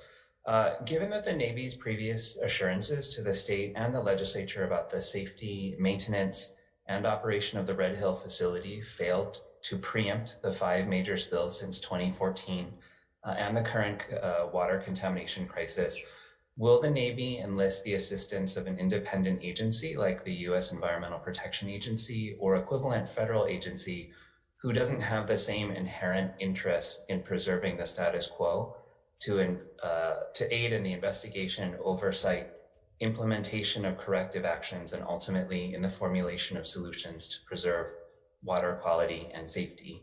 And if so, please describe how, and if not, please explain why. Thank you. Thank you. So first, we share your concern, and we are very interested, as the commander of Pacific Fleet Headquarters and me speaking for him as the deputy commander, with understanding the relationship of these events, getting to the root causes and fixing the problems. And that's why Admiral Paparo, on this most recent event, directed an independent investigation of this recent spill on the 20th of November, its relationship to the past events, and its relationship. He expanded the scope of the investigation upon the identification of contamination in our water supply to include that, because clearly there's some concerns with the operations of the Red Hill facility, and that investigation is going to be our first step. He's also directed independent subject matter expertise outside of the Navy to be a part of that investigation, and the Secretary of the Navy has directed that we investigate bringing in a third-party separate entity to conduct an independent investigation. So there are multiple entities within the Navy interested in getting to the bottom of this and bringing in outside expertise so it's fully independent, so that we understand what happened, we take immediate actions to make sure that the Red Hill complex is safe in the current condition, and then we address the operating problems so that we can go on to make decisions about what's going to happen with Red Hill. I'm not prepared to discuss all those details, but I can tell you that we are doing that investigation, and we are deeply interested in getting to the root causes and fixing them. I guess just a quick follow-up question along those lines. What I'm wondering is if it will be an equivalent independent federal agency that isn't necessarily in a subordinate role to the military, either as a contracted expert or I'm just wondering, and I think the public is wondering, is there some other entity not associated with the military who can ensure accountability here, since there's been a track record of previous lapses? So, I don't have the Secretary of the Navy's order in front of me, but I can tell you that in general, we welcome to have a separate independent entity investigate. And if it's completely separate from the executive branch or the Office of Secretary of Defense, we would also welcome that. We share your interest in having a full understanding of what happened and being able to make smart decisions moving forward based on that independent analysis. Thank you, Chairs. Senator Misalucha. Aloha. Senator Misalucha here, and I represent part of Pearl Harbor. I share that with Senator Glenn Wakai. And I know, as you can hear from the voices and the questions that were posed by the area legislators, this is something that's near and dear to our hearts, and we want to make sure that our constituents are protected. And I heard that loud and clear also from the military leadership, that the safety and care of our military families are in the forefront of their minds. My question is really about the military families who are affected. And I heard that you said you have sought alternative housing for our 3,000 military families. But I haven't heard any statistics as to how many individuals sought medical help what is the extent of their injuries? Were they did they seek help from military facilities, or were they private? And to the extent that you were talking, I think the Department of Health were talking about long-term impacts. Is there any mechanism to make sure that their long-term health is being monitored? So I think, Dr. McGinnis, if you can provide some insights on that, because we're really concerned about our military families. Absolutely, ma'am. Thank you. What I could highlight is we are assessing the medical symptoms that are associated with this event. We've had a cumulative total of 4,667 medical evaluations combined. This is a combination of medical screenings and medical visits. The vast majority of people that are being seen now want some form of documentation into their medical record to highlight the fact that they live in a community at risk and that they may or may not have experienced symptoms, but they want it documented in their medical record. The symptoms that are presented are consistent with, as Dr. Felton highlighted with the Department of Health, consistent with a petroleum-based exposure, where the symptoms are primarily nausea, vomiting. That's the leading presenting symptom, then headaches, and then skin irritation and rash. Those were the common symptoms in the toxidrome that we saw presenting with this exposure. As far as whether these are acute or ongoing, through our Joint Health Services Work Group, we have all the senior medical representatives across the operational medical force as well as within the hospitals. And uniformly, this appears to be a discrete event where we do not have ongoing families presenting with symptoms that are recent. This seems to be a time-based episode consistent with what our Admiral Vanderlei highlights as a discrete event. As far as capturing the long-term health consequences, Dr. Felton is partnered with us in our Joint Health Services Work Group. We synchronize daily, and we also ensure that we're looking at this from a common picture, where in development of guidance either for our patients, for our families, or the public, we're synchronized and we're being sure that we're capturing everything that we need to capture. And I'm in full alignment with Dr. Felton's guidance that was highlighted from the Department of Health and released yesterday. And I'll just read specifically from the Department of Health guidance that was released yesterday to your question about long-term exposure and risk. So the long-term health effects from exposures to petroleum, hydrocarbons, and drinking water is not well understood. Based on current data, people exposed to contaminated drinking water in this incident are not expected to experience long-term health effects. But we don't know. We want to be sure that we are addressing this and giving it the attention it warrants. And so this is where, in a parallel effort, besides people coming in and getting official documentation in their medical record, we've created a registry. The registry is coming online today, an initial operating capability, which will capture all of the beneficiaries within the Department of Defense lifelines, as far as if you are living in a affected area. You don't have to highlight yourself. We're going to capture that from going through the housing rosters to capture every individual and be entered into this registry. We're coordinating with the CDC to look at a parallel effort of what we can offer in coordination with the Department of Health for a registry and what we can offer for the citizens that are not within the DoD specific community. We can't capture Hawaii citizens within the DoD database, and we want to ensure that we're addressing this need. We don't have a formal product finished, but we are working on this effort now.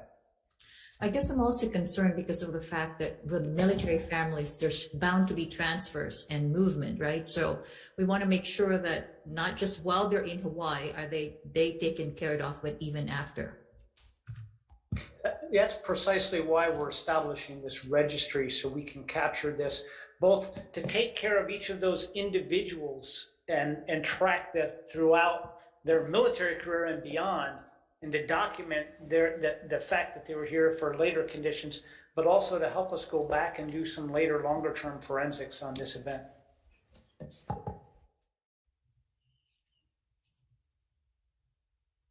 Thank you, Chair. Okay, thank you, Representative Ichiyama. Thank you, Chair Yamane. Thank you very much to the House and Senate for convening this very important briefing, and to all the presenters for being here today. I represent Salt Lake Moanalua, which is the area adjacent to Red Hill. Many of my community members have reached out because they are regular customers at Moanalua Shopping Center, eating at the restaurants there, working at the Navy Exchange. They're drinking that water that's on the Navy system. And they're very concerned because there has not yet been any guidance for them if they're experiencing symptoms. Is it safe that they consume products during the time frame of November 28th, 29th? And what, if they are experiencing symptoms, what should they be doing? I guess this question is posed to anybody, Department of Health or the Navy. From the Department of Health's perspective, we'll stand by our guidance on this.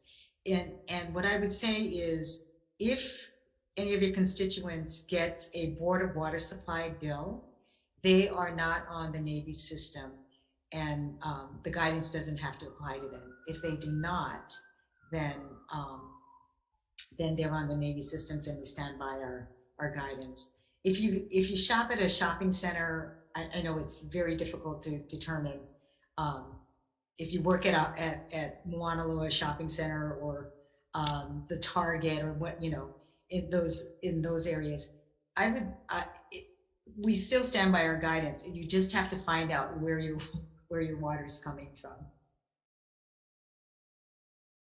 Sorry, to follow up on that. So for people who do work at Moanalua Shopping Center or who are customers there, many folks in Salt Lake, Aliamanu, go there to eat on a regular basis. They're asking, are they safe? Are they okay? Well, I, for one, went to one of the restaurants there, and my family asked, where are you getting the water? And they said they were bringing water into the restaurant. So they were cooking with the other water that they were bringing in. I think that we asked, are you bringing in water, or are you getting it from the tap? And they said they're bringing in water, and they wouldn't.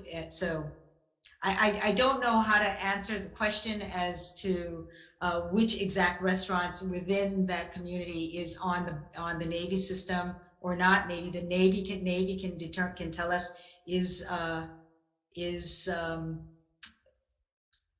Moanalua Shopping Center on your water system? Yes, it is. That's my understanding, unless the Navy would like to correct me. But I think I'm more specifically talking about the customers of the shopping center at the time when the fuel was detected in the water back at the end of November. I'm glad to hear that restaurants are taking proactive and cautionary measures. But if they ate food at those restaurants during that time, is there a health risk to them?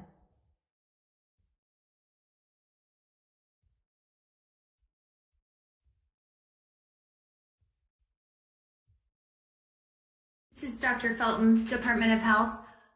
So the risk, to back up a little bit, the idea of risk from contamination exposure has a lot to do with the dose, right? The amount that someone might have taken in.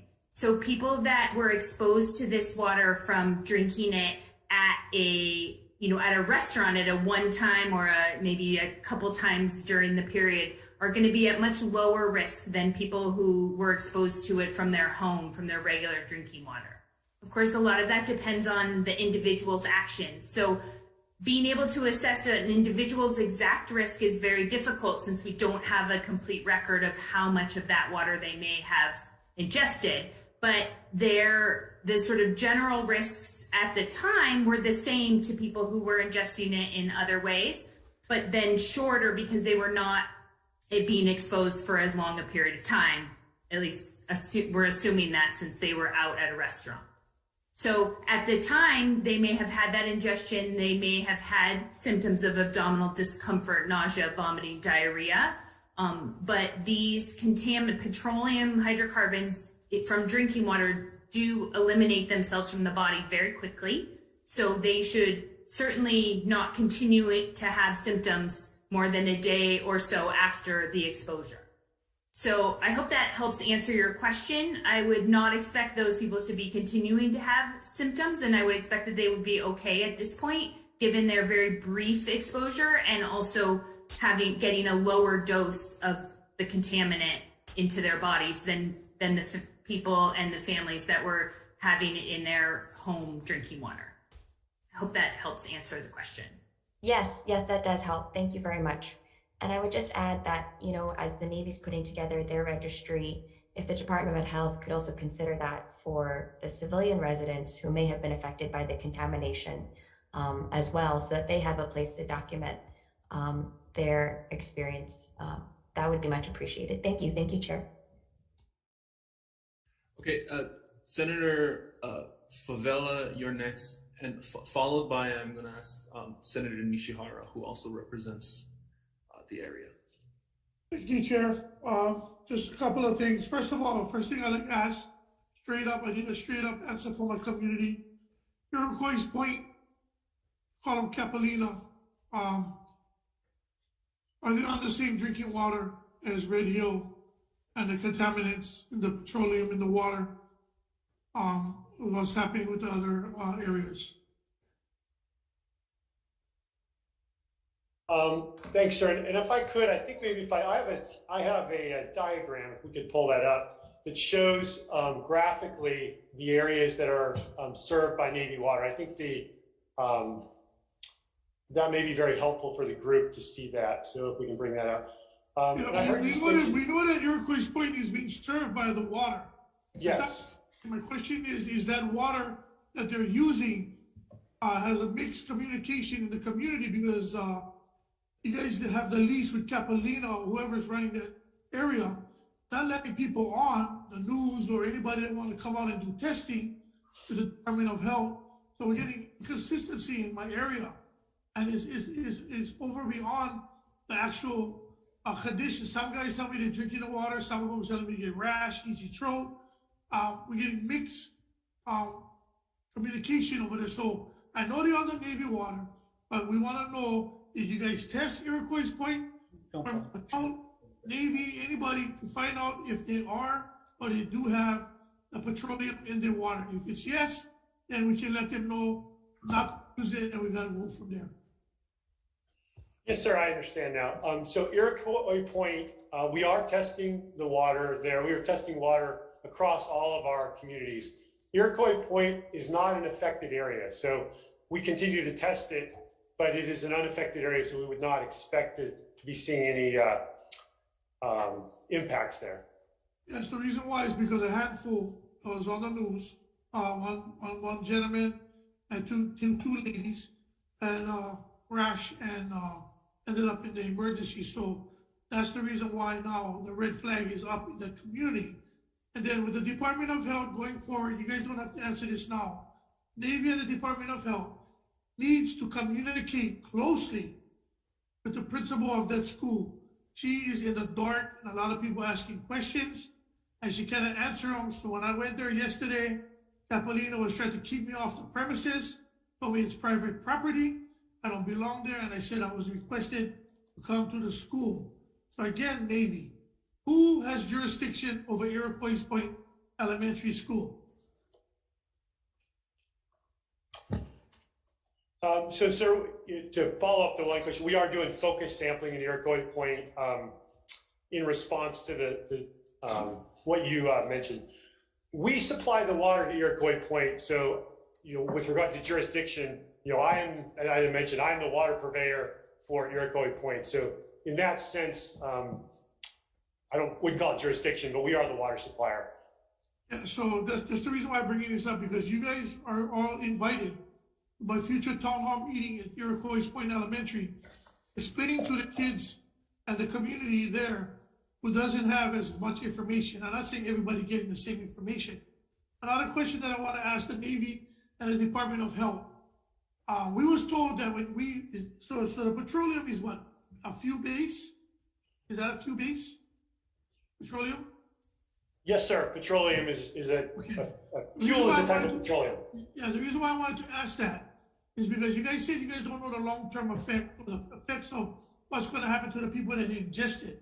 But I remember strictly, if you read when you go and pump your gas, they said nobody under the age of 15, something like that, can pump gas. And then they tell you on the pump also that you may, ingesting the fumes now, get cancer from this. The reason why I'm bringing this up, because you guys are going to be putting people on a monitoring system. Yeah? You guys only now, the military only now took care of the Vietnam vets for Agent Orange, because you guys contested it before, saying that they got cancer, prostate cancer and other cancer because of the way they live. So you can document all you want, but if you guys don't have concrete evidence on what is the long-term effects, later on when you guys do get a SU job, you guys gonna say, oh, the person will smoke too much cigarettes, or he had too much Big Macs at McDonald's. You understand? The long-term effects, we don't know, but then you guys are saying you guys are gonna monitor them and monitor the military. What about all the civilians that was in danger during this time span? And you guys keep talking about solution. The only solution that you guys should come forward to the public this day is not try to fix it, is stop it. You guys had violated the Clean Water Act, and I don't know why the Department of Health didn't push that with you guys, because in the Clean Water Act that I have over here, you can go print them up, the Clean Water Act, even though they gave you guys permission, you guys had violated them by pumping contaminated water on the grass. Birds go drink them. Birds eat the insects. The dogs will go there later on, scratch into the dirt. All of these are hazardous things that you guys had did. You guys should have brought in tankers and done it and disposed it in a different way. So just look at the Clean Water Act. Just because the Department of Health said something, the Department of Health should have gave you the whole thing about the Clean Water Act. You guys are in violation. There's no fines that I've seen coming forward. $32,000 per violation. You guys had Senator Clavella, please ask a question. Violations going forward. Thank you, Chair. But those are the things that you guys should follow. The Clean Water Act first, because fixing this is not a fix. Getting rid of the tank is the solution. Thank you, Chair. Okay, thank you. Representative Ganaden?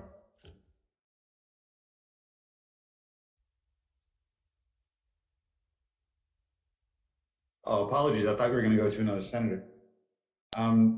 This question is directed to the U.S. Navy. Firstly, thank you so much for your service to our country. In my brief tenure here at the Hawaii State House of Representatives as the Vice Chair of the Corrections and Military and Veterans Affairs, I've met about half a dozen individuals representing the U.S. Navy for this one issue. I represent District 30 here at the Hawaii State House, which includes Pearl Harbor, Halawa, and Lower Kalihi, the civilian communities that encircle Pearl Harbor. The CMV committee was briefed by Major General Mark Hashimoto on October 19th.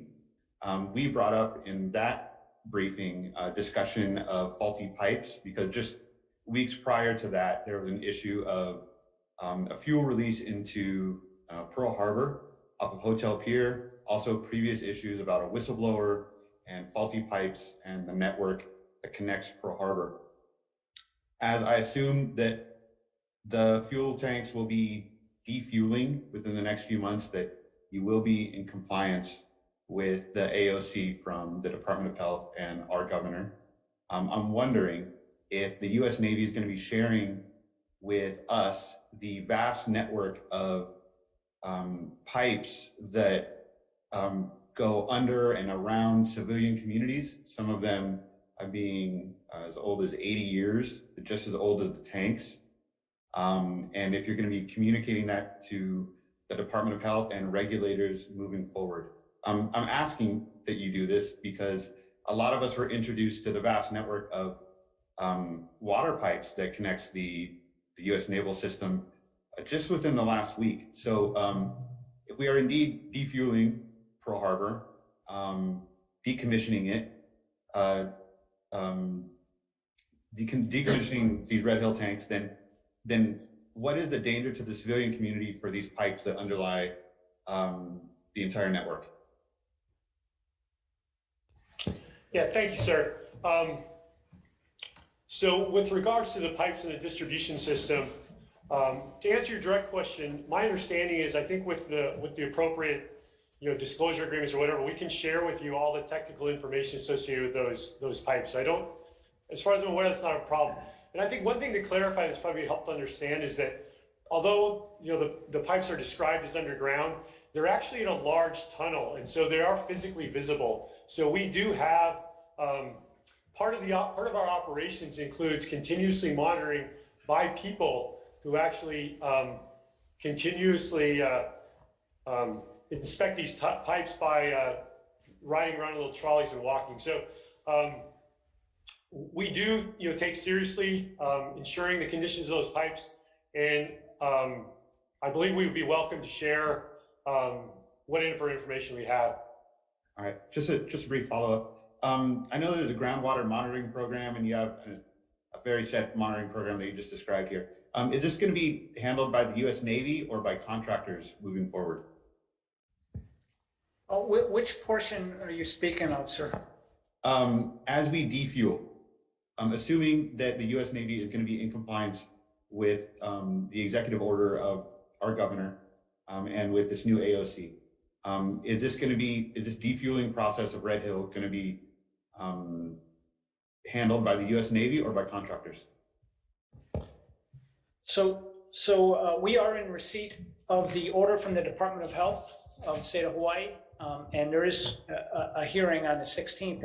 And as Chairman Yamani mentioned, we can't speak to that aspect of it. We're here, and we don't have the technical expertise and the lawyers to speak to that. We're here to address the events of the water contamination and remediating the Red Hill well. Thank you. Thank you. Go ahead, Senator. Senator Nishihara. Yeah, thank you, Chair. This is a question actually to Admiral Converse.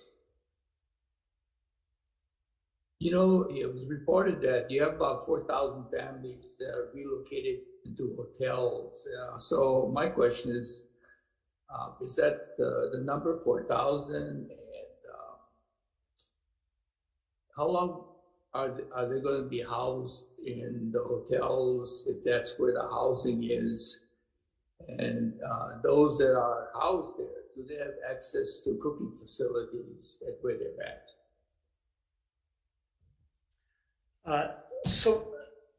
Number one, we're going to continue to house them in alternate facilities until we can restore them to their homes, and whatever that takes. And right now, the updated number is a little over almost 3,200 families, and some of those have multiple members of the family have been displaced on that. And then the answer to your second question is that I can't tell you what each one of those individual residents they have. We've offered in the Navy our military members and the civilians that we've also provided alternative housing, the opportunity to go out and go get your own hotel, and some of them may have food facilities, cooking facilities, or to get contracted hotels that we're working and partnering with the Army on. But what I can tell you is a part of that agreement, we're also giving them a per diem for food allowance so they can go out and buy food at their local restaurants to accommodate the fact that there's not enough rooms with kitchen facilities to support them. So who's in charge of making sure the process you just talked about is carried out in an expeditious and in an uncomplicated way? So the process of taking care of our sailors is being directed right now through me, the Joint Crisis Action Team, and under me I have a working group that manages those logistics, and our Navy Region Command is partnering with U.S. Army Pacific and their logistics team on the contracting of the hotels. We're partnering with all the services so that when any one of us offers, for example, per diem, that we all go through the legal justification to get to the same answer, so that a Marine and a sailor and an airman and a soldier all get the same benefits or allowances to make up for this. So, I have a working group, and within that working group, we have members of the joint community that are affected. And that also includes civilians and contractors who live in these residences that have been impacted. So, the children that are in those housing, and if some of them are in hotels in Waikiki, as an example, who's handling the transportation of those kids back to the school, their respective schools? So that's a great a challenge for us, and it's multifaceted. And we've got about another week of school, so we're still working through identifying each individual need, because some of those families don't have multiple cars, and the service member needs to get to work as well. So we are arranging and partnering with the Army to contract for transportation to go and deliver each one of those kids to their respective schools and deliver them back to the hotels. That I will tell you, frankly, that we didn't address that as aggressively as we should. As soon as we put them in TLA, we are ramping that up now. But I think that we should have everything in place to support through the end of the school year for each one of those family members. And then if necessary, into January as we recommence school. And we're also looking at the unique requirements of those folks that might have exceptional family members that have some kind of medical conditions that requires transportation. And also those folks that elect to stay in their homes and drink bottled water and have other things. We are taking a look and carefully looking at that. In fact, we just directed, yesterday I directed 100% contact inventory of every one of the service members that's affected, that's out in one of these houses, to make sure, with a questionnaire, to make sure we're addressing every one of their needs. And I'm expecting that back today, and then we're going to go and deep dive on where we're missing the mark and go fix that. Hey, thank you, Admiral. Thank you, Chair. Sarah Lowen? Yes, hi, thank you. And thank you all for being here today to answer our questions. I guess I want to just start by reiterating, I think this crisis has woken us all up to the realization that there's no acceptable level of risk when it comes to protecting the safety of the drinking water supply for Oahu's residents. And we urge you really in the strongest terms possible to bring the full resources of the U.S. military to decommission Red Hill and drain the tanks and restore confidence that the water is safe to drink. We hope it's not too late. And I'm going to try to ask the question that someone else hasn't already asked, so that we're not being repetitive. But I guess I have a couple questions related to each other. There was a reporting in the Star Advertiser on November 10th that essentially indicated there was knowledge that the Navy had that there may be leaks or something unusual happening, and a 9-day shutdown of the Red Hill facility that was not disclosed to Department of Health. And I think in light of this kind of information coming to light, how can, as we move forward now in addressing the current crisis, it seems like we're all starting to get on the same page, but how can trust be restored, with us, with elected officials, with Department of Health, and with the public? And I think, I wonder if there is an internal investigation within the Navy to determine where there was a failure in leadership and management that led to this situation. And then I also agree with the statement that was made earlier that we need an independent agency to come in and help deal with this. Maybe the EPA is the right entity to do that. And then, so I guess getting to my actual question, it seems I want to just, I guess, get some clarity based on some statements you made earlier that you have a kind of a hypothesis of the source of the leak, but it doesn't sound like you have 100% certainty. And if you don't have 100% certainty of where what caused the leak, how can you give us assurance that it's not still active? Are you 100% certain that this is not still an active leak? Okay, well, we'll address the last question first, because I see you're waiting to talk. So we'll address the questions first with the assurance. Go ahead. Yes, ma'am. So we have a high level of confidence that this issue is associated with the 20 November spill. So that fuel from 20 November is the issue here. And the theory that I mentioned was we have identified a probable pathway that fuel could have gotten into the water. We're not hiding that theory. I'm not going to share all the details in this forum because we came to this through personally pulling out construction drawings from 1943, poring over those drawings and identifying a lot of construction details. And so that's shared throughout our technical working groups, of which, all the different, external stakeholders here are welcome to be part of. So, but I think at this level, it'd probably suffice to say that we're very confident that it's associated with the 20 November spill, and that from an engineering technical perspective, we have some pretty strong and clear indications of how that spill could have gotten into our water, if that makes sense. And I'll defer to Admiral Converse for the rest of the questions. It sounds like there's still a possibility that there could be multiple leaks, and like you are not 100% confident that it's definitely contained.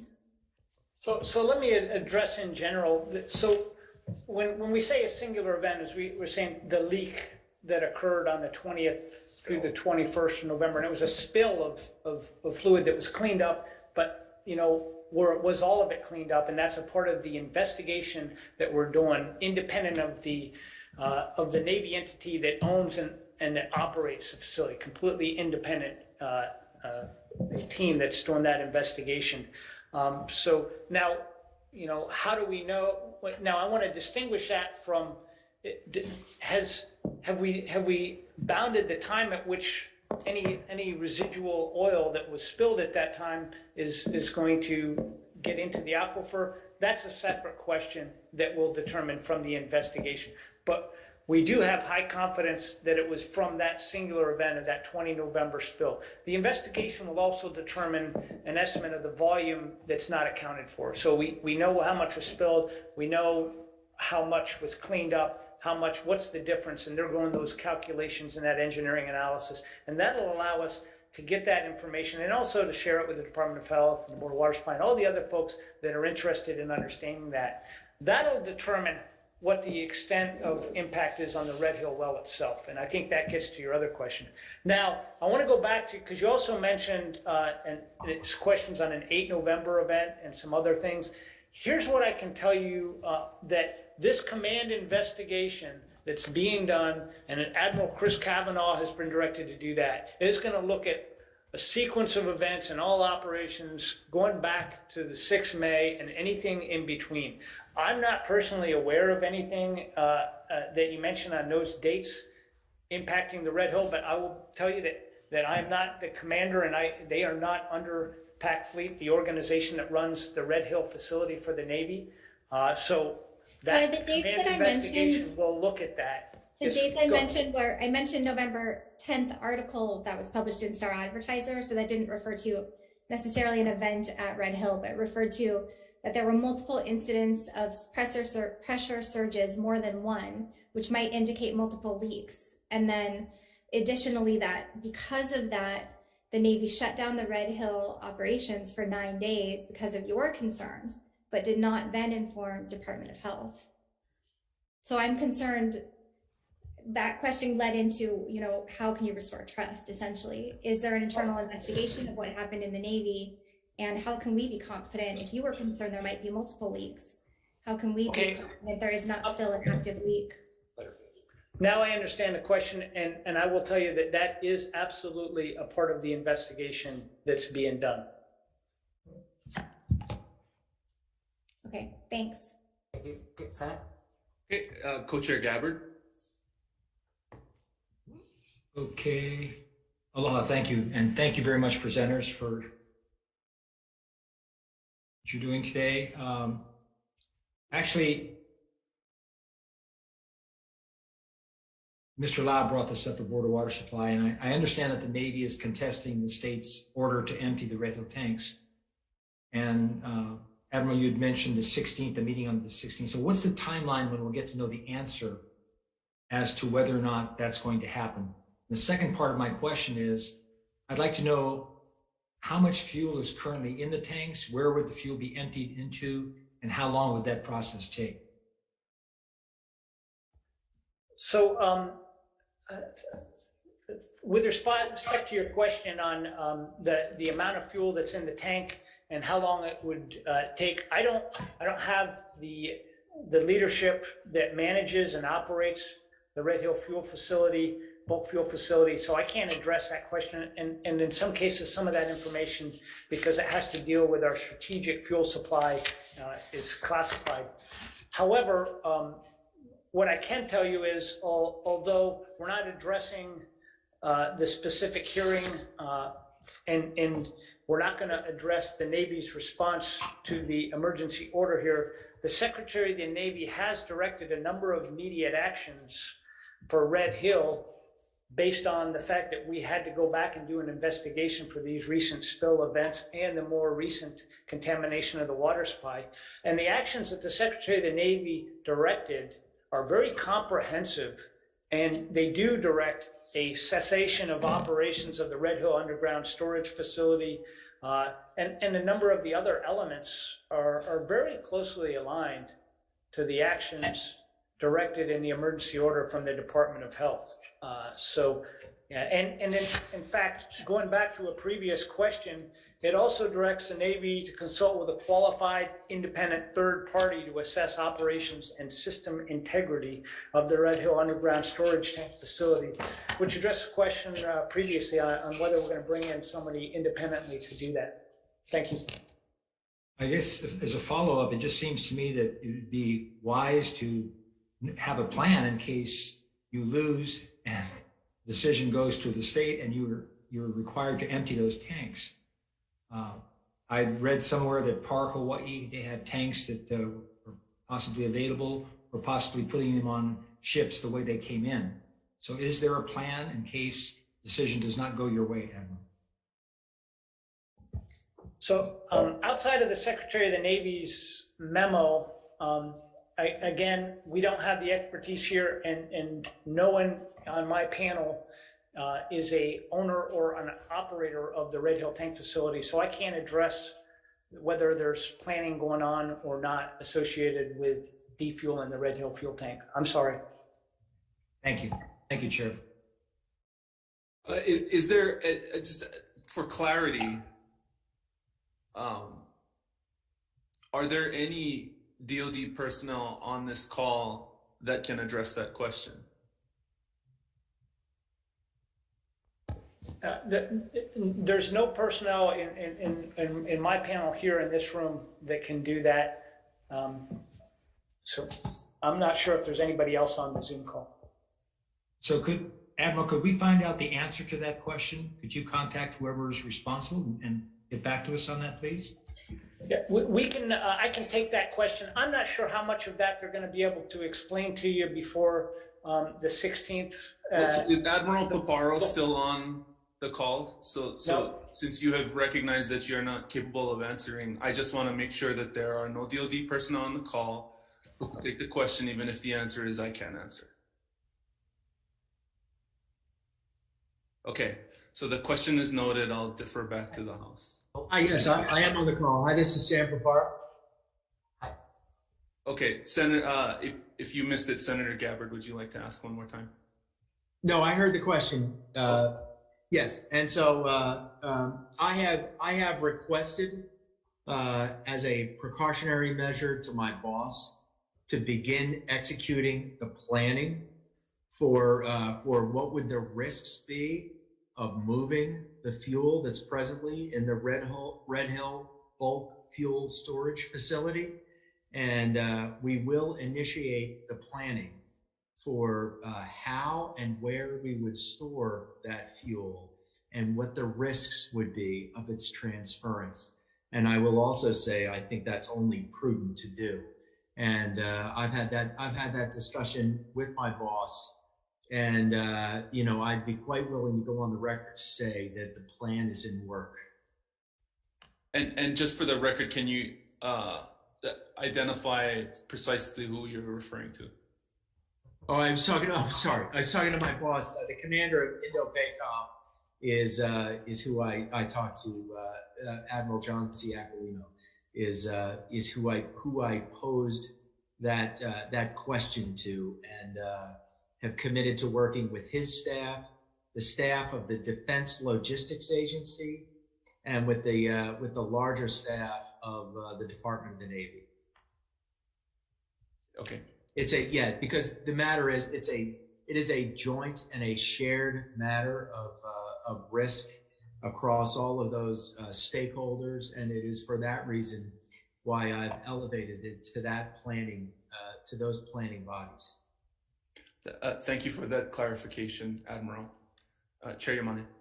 Thank you. Chair Ono? Good afternoon, everyone. Thanks for being here this Friday afternoon. And thank you to Chair Yamane and Chair Kinobu-Kole for gathering everyone here. For many years, this has been an issue, and there are many of us who have built a lot of trust around the Navy, growing up being very appreciative of your service.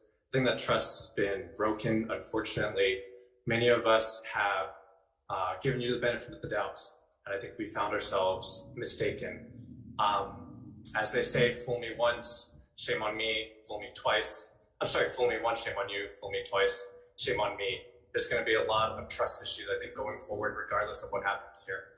My question is directed towards the Board of Water Supply, Manager Ernie Lau. For those folks who are listening, we've heard you loud and clear that your preference is for that fuel to be drained. For those people who live in Honolulu, what can we expect from you and your people to anticipate an unforeseen circumstance, just as this was, but to make sure that our water is clean? Are you testing proactively? Is there stepped up enforcement? And are you prepared for the worst case scenario? Thank you, Representative. It kind of depends on the worst case scenario. What we're trying to avoid is getting fuel into our water system like it's unfortunately happened with the Navy. We are prepared for us, the worst case scenarios, a major hurricane hit directly on Oahu. And how do we recover from that? How do we immediately get water to a million people on this island that are our customers? And we've built up a pretty extensive backup power plan that we plan on pumping water out of the underground aquifers that we depend on. If these underground aquifers, however, are contaminated, then that will pose a problem. So part of the worst case scenario for us, which is the hurricane scenario, Representative, is actually, well, a part of that was the Halawa shaft. We just recently nearly completed a major installation of a backup generator at Halawa shaft that we were depending on to help supply water to urban Honolulu. And for us, the priorities of immediate water service is to get water to the major medical centers that are located in Honolulu. So Halawa shaft is one of our stations that we were depending on. Unfortunately, that is going to have to be taken out of that plan. And I just feel really, lousy that we spent all that effort and money in putting that backup generator there at Halawa shaft. And now we won't be able to really depend on that source should our island get hit by a hurricane. What we do is we do something similar to the Navy. We have a departmental operating center that we activate when we feel that it's a major disaster or major problem in our water system. And we have main breaks almost every day, so we have to deal with that crisis. So if we have a water quality problem, I kick into gear my water quality division under Mr. Erwin Kawata. We immediately look at investigating trying to identify the source of the water quality problem. We run over 30,000 tests, and maybe I should let Mr. Kawata explain how we test our water to ensure it's safe. Mr. Kawata. Yes, thank you. Mr. Lau. So we conduct regular testing on all of our sources in accordance with all the regulatory requirements, and we actually those requirements specify certain contaminants that need to be monitored. We regularly extend the number and the types of contaminants we monitor in our system to ensure that we're not we don't have a situation where there's something in the water that we're not familiar with. So we do more testing than what's required by the regulations. Second of all, if we do find something in the water in our wells that we haven't seen before, certainly if it's something that we're not familiar with or we have a concern with, we'll immediately shut down that well and further do some investigation, additional testing, and of course, consult with the Department of Health on that particular contaminant that we're finding to make sure it doesn't pose any kind of serious health concerns to our customers. So that's the process that we follow here at the Board of Water Supply. And Representative, I could add to, Mr. Kawata is, I would say, the person at the Board of Water Supply that is very focused on making sure our water is safe to drink. So if there was even a low detection of fuel in a water source of the Board of Water Supply that somehow got there, possibly through the underground aquifer, he would immediately contact me and we would secure that source and not pump it anymore. We would do a follow-up sampling to verify and validate that detection was not a laboratory error or some kind of problems with the sampling. Once we verify it, we would then probably keep that source secured until we can find out what's going on. Mr. Kawata immediately calls me, whether it be in the middle of the night or on the weekend. So he's in contact with me 24/7 if he sees a water quality problem. And I really appreciate that because when it comes to the safety of drinking water, we take it very seriously because we know that we hold the health of our customers in our hands. So we take that responsibility very seriously, sir. Thank you. We are rooting for you and wishing you best of luck and hope you with a lot of success for many of those folks. Mr. Lau, one final question. What is your response hearing the hesitance from the Navy in removing the fuel? Disappointment and sadness because I think the evidence and data and experiences over the 78 years and what's happened more recently and the extremely high levels that they have found in their Red Hill shaft, which sounds like there is fuel floating on the water in that shaft in the sump. It's a disappointment that they did not take action to prevent this, and sadness that the aquifer has been more contaminated more heavily. Although they are not pumping and that detection was in the shaft, our groundwater flows continuously. Now the question is, where is the contamination that got into the shaft? Where is it moving underground in the aquifer? So I think part of the efforts, if we are going to be confident in being able to turn on Halaba shaft or Aiea well or Halaba well, is having a full understanding of what's happening underground, how contamination, where is it, how much it might be, and where is it flowing before we even attempt to turn on our water sources. And I may be accused of being scared of turning on our water sources or fearful, and it isn't because of my own personal welfare, it's because I fear for the safety and health of our people that we serve. Thank you. Thank you. Senator DeCoit. Thank you, Chair. Keokalole, thank you, Chair Yamani. Thank you for convening this hearing today, and I appreciate you folks bringing the experts on board. There's been so many questions asked and answered, but not quite answered. I wanted to thank Ernie Lau and your team. We talk about short-term, long-term exposure. I do know a lot about aquifers and the movement of groundwater. I'm very disappointed at the level at which you folks are moving. I don't believe at this time that you don't understand that water will flow, and we need to reassure the people of Hawaii that they have safe water. And if we don't know, I think the right measure to do if you're to build trust back into the people is to drain the tanks so we stop the bleeding. We cannot wait for the investigation, this 30 days of independent outside help. This is absurd. I mean, the Secretary of the Navy, we're waiting on him. If you don't drain the tanks and then we find out later, oh my God, there's another leak here. I mean, then we're going to have to look at cleaning up other areas. You cannot build trust like that. I think we've seen the reports. My question is, being that we've had drastic drought measures, we know that we've had water cutbacks.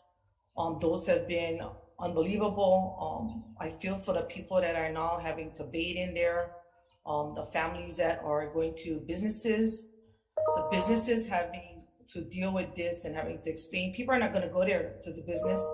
Your surrounding neighborhoods and the people that live outside of the military, they're second guessing what's happening. So one is the Navy standing by ready to offload those tanks? Even if we're looking at waiting for the investigation, are you guys actually standing by? As said earlier, PAR can take on 30% of the fuel that you folks have there, but are we going to be waiting once the investigation over to then say, okay, do we have extra tanks to bring in via military support that will be standing by? Because you cannot avoid the idea that you need to drain those tanks, and you need to drain them now. Where do these people go?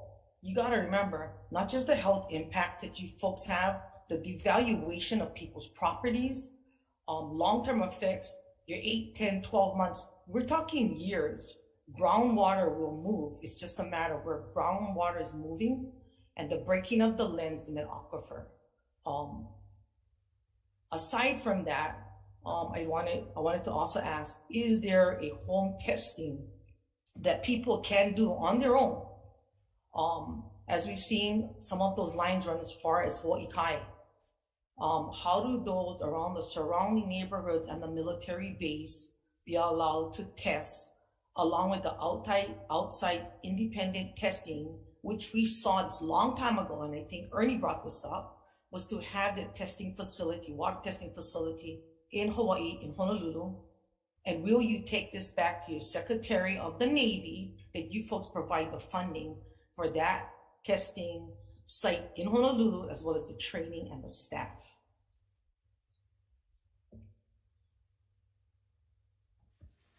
So I think that was a question for the Navy with regard to the testing capability on the island of Oahu.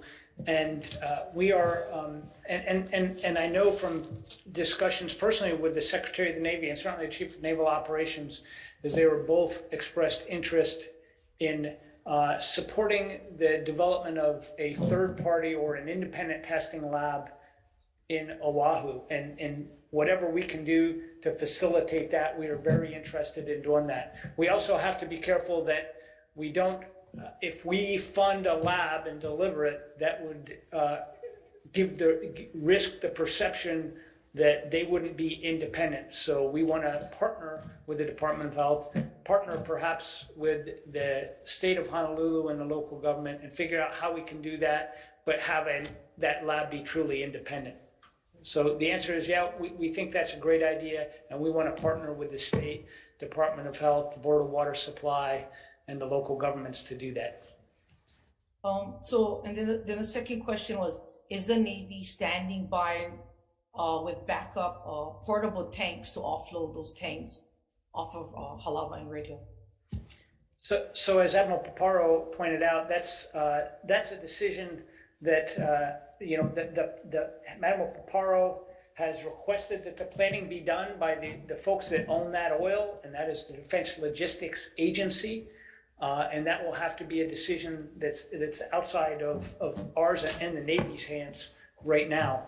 However, I can tell you that Admiral Paparo, my boss, has directed that we start planning for that contingency in coordination with the Defense Logistics Agency that owns the oil.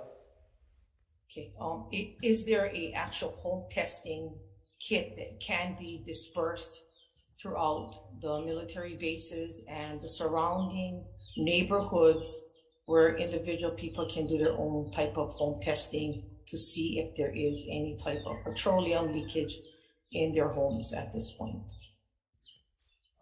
So from a Navy perspective, there's not a home testing kit that can reach the sensitivity necessary to detect petroleum products above EPA limits. I'll defer to the Department of Health or the Board of Water Supply to see if they have any other information.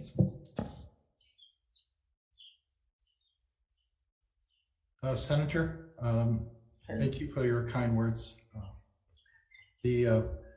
Right now, the approach we're taking is please, if BWS customers that live close to the Navy's water system have concerns or think they sense fuel in the BWS water, to please call us at 808-748-5041. 808-748-5041. And what we'll do is have our water quality division follow up with them, and if necessary, take actual samples, using the same protocol that we use to test our wells, Halava, Gulch wells, Mauna Loa wells, and it will send it to the laboratory, and that will be paid for by the Board of Water Supply. And we'll let them know when the results come back. And unfortunately, Senator, the process, and because the technology necessary to do the tests to go down into the parts per billion range requires a very specialized equipment and expertise and laboratory conditions that it does take approximately a week. Erwin, would you like to add more details on that? Thank you. Yeah, sure, Ernie. Yeah, Ernie was correct in terms of the test methods. Also, the other thing about those test methods is there are different contaminants being analyzed for, and there is no single test method that can do them all. So we have to actually implement 3 different test methods to enable us to analyze the sample for all the petroleum's constituents of interest to us. And so that's one of the reasons why it takes an extended period. Thank you, Aaron. Thank you, Chair. Okay, thank you. Well, before I move on, just to remind all the participants, we have a hard stop at 4:30. That gives us about 22 minutes left. For those of you that we may not get to your questions in time, please feel free to compile it and then give it to your respective chair. I'll move on to Chair Tarnas. Thank you very much for organizing this. And I am the chair of the Water and Land Committee, and I want to focus my questions really on the impact of the spill that already has contaminated the aquifer, but I'm concerned more broadly about its impact on the environment, the ecosystem, and the environmental damage that has occurred, how that will be assessed, how the Navy will compensate and pay for the cleanup and the damages caused to our public trust resource.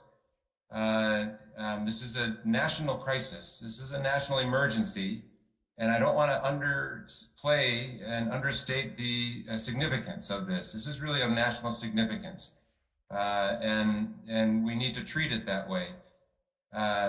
And so a week ago, there was a letter sent by DLNR, Commission on Water Resource Management, to you, Mr. Rear Admiral Blake Converse.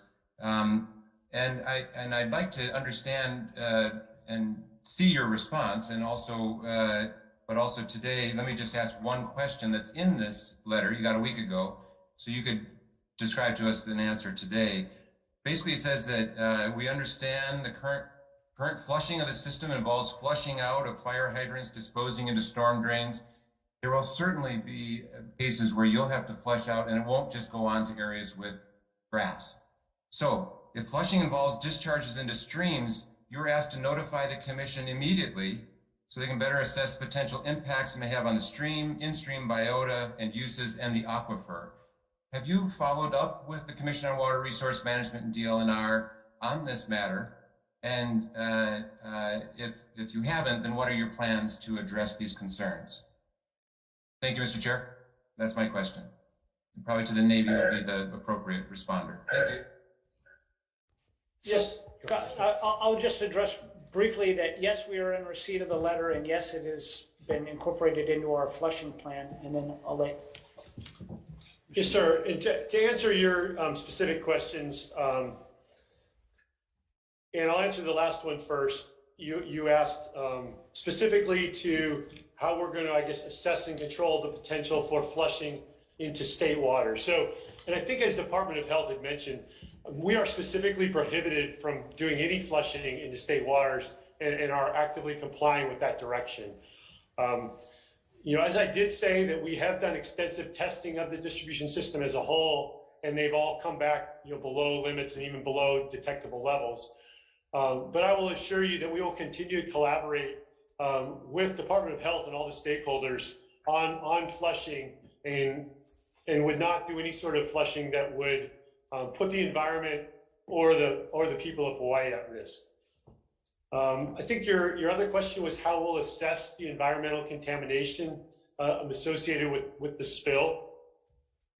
And so, you know, that is something that I and the larger Navy would commit that will happen, and in collaboration with, you know, expertise, as I mentioned, across a broad spectrum of private enterprise, academia, and including the stakeholders on this call, to include EPA, Department of Health, and Board of Water Supply, and your own organization, sir. So that will happen, and you know, I wouldn't want to speculate as to what that could look like, but that sort of rigorous technical evaluation will absolutely happen. And I think your third question was who would pay for associated cleanup with that. And I think Admiral Aparo from the very beginning had said, hey, Navy does own this. And I'll you know, obviously back that up to say, you know, we recognize that we do own this, and that the cleanup, you know, associated with it, you know, would obviously be borne by the federal government. If that answers all your questions, sir. Thank you very much. I would urge you to include Department of Land and Natural Resources in your list of agencies that must be included in your consultation. Thank you very much for your response, sir. And back to you, Chair Yamane. Senator Ocasio. Aloha. This is a very difficult hearing. My name is Laura Ocasio. I represent Hilo, but my pronouns are water is life. And I just wanted to address the fact that everything in our entire environment is related to this contamination. What I hear through the hearing is minimizing. I hear a lot of confounding, confusing, and misinformation, absent information, and the aquifer is actually part of my constituency. Those who are my constituents also feel very clearly that this is an act of terrorism, and I don't want to take it lightly. So I think it's really important that we recognize that minimizing these health risks, the fact that we're even talking about ingesting our clean drinking water with contaminated diesel is egregious at minimum. So I would like to ask some questions. I have a lot of questions actually for both the military and Department of Health. But I have to just be really clear that this is a massive national emergency. So I want to reiterate that what my colleagues have said, and the trust is minimal at best. This has been happening since 1940s, leaks, spills, and contamination events in the aquifer. 2014, 27,000 gallons into our drinking water, potentially. All of this as a hydrologist and someone who understands this geomorphology and hydrology in our aquifer, we really know that water moves and that some of these effects that we're now seeing could have been from years past. At what point after the 2014 spill was it not okay to have testing on the island? How is it in anyone's best interest to not have prepared for this? We're talking, because all I hear most of the time during this is preparing for the next catastrophic event. That's acceptable. So I would like to turn questions to the Department of Health, asking about, we have now fuel contamination levels of 350 times above safe drinking level. That came out, Star Advertiser and Civil Beat just a few hours ago as this was beginning. So we really have a lot of things to deal with. This is a crisis beyond crisis. Department of Health. I understand that what is the level of parts per billion contamination that really can start smelling or tasting? So thank you, Senator. The level of petroleum that you could smell would be about 500 parts per billion. And that is, yeah.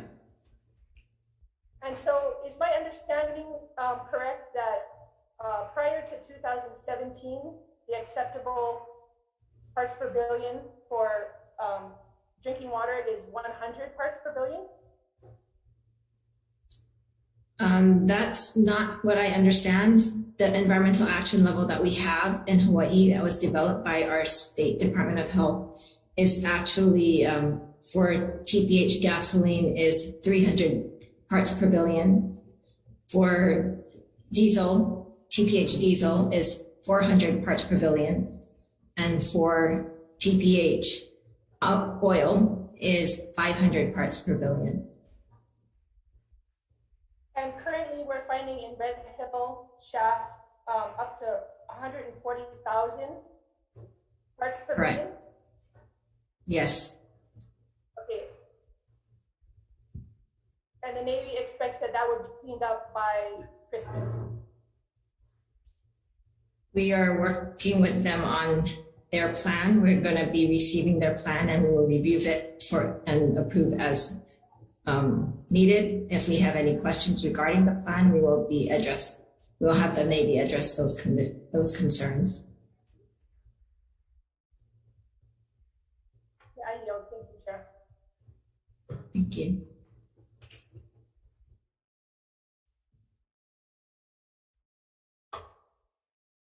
Oh, okay, thank you, House. Vice Chair Chan? Thank you, Chair. I want to thank everyone for being here to help answer our questions, because many of us have to go back to our constituents. And there's one thing that my constituents have asked me, I don't know how to answer it, which is, how do we respond to our constituents when they ask who's going to resign over this failure? And this is an open question to anyone.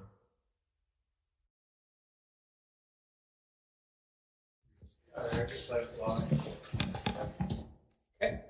I'm going to answer that for the Navy. I can tell you that there is an independent investigation that's going to be conducted, and it's going to look not just at this event, but comprehensively across this. And it will determine accountability actions, or at least recommend them to identify how we got to this position, how it happened, and what actions need to be done. Because we share your concern that There are problems here that may be identified, and if those problems are identified and we can identify who caused those, there should be accountability measures. So I can tell you from the Navy's perspective that will be addressed. Thank you. Thank you so much for your answer. No further questions. Representative Tam, I'm Ernie Lau, and you know, I am past retirement age, so I can retire at any time if necessary. Thank you. Okay, Senator Rhodes. Thanks, Chair. For the Navy, I had a question very similar to Senator Gabbard's, and I would just add a quick comment on that, that I hope that the Navy doesn't take a too legalistic approach to this. You know, everything's tied together, and the response that you guys seem to be giving at this point as well, we might follow the governor's order, we might not, but that's going to play into whether there's Makua gets, you know, that what the status of Makua ends up being in Pohakuloa. If you're going to be legalistic, I think it's very likely that will beget legalism on the part of the state as well, and make fights that were already there worse. The specific question I have is about the tanks. So I went out on your tour, I don't know, probably 5 years ago now, and was told at the time, and I have no reason to disbelieve it, but that you have very accurate measurements of the tanks, the tank levels.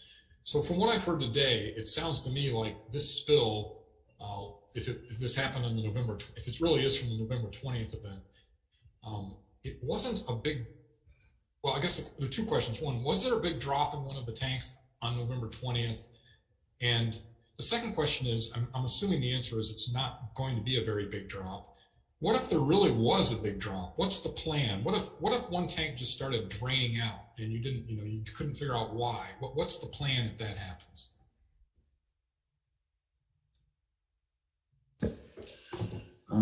Yes, sir. So, I had two questions there. One of was, did we see a significant drop in the tanks associated with the November 20th event?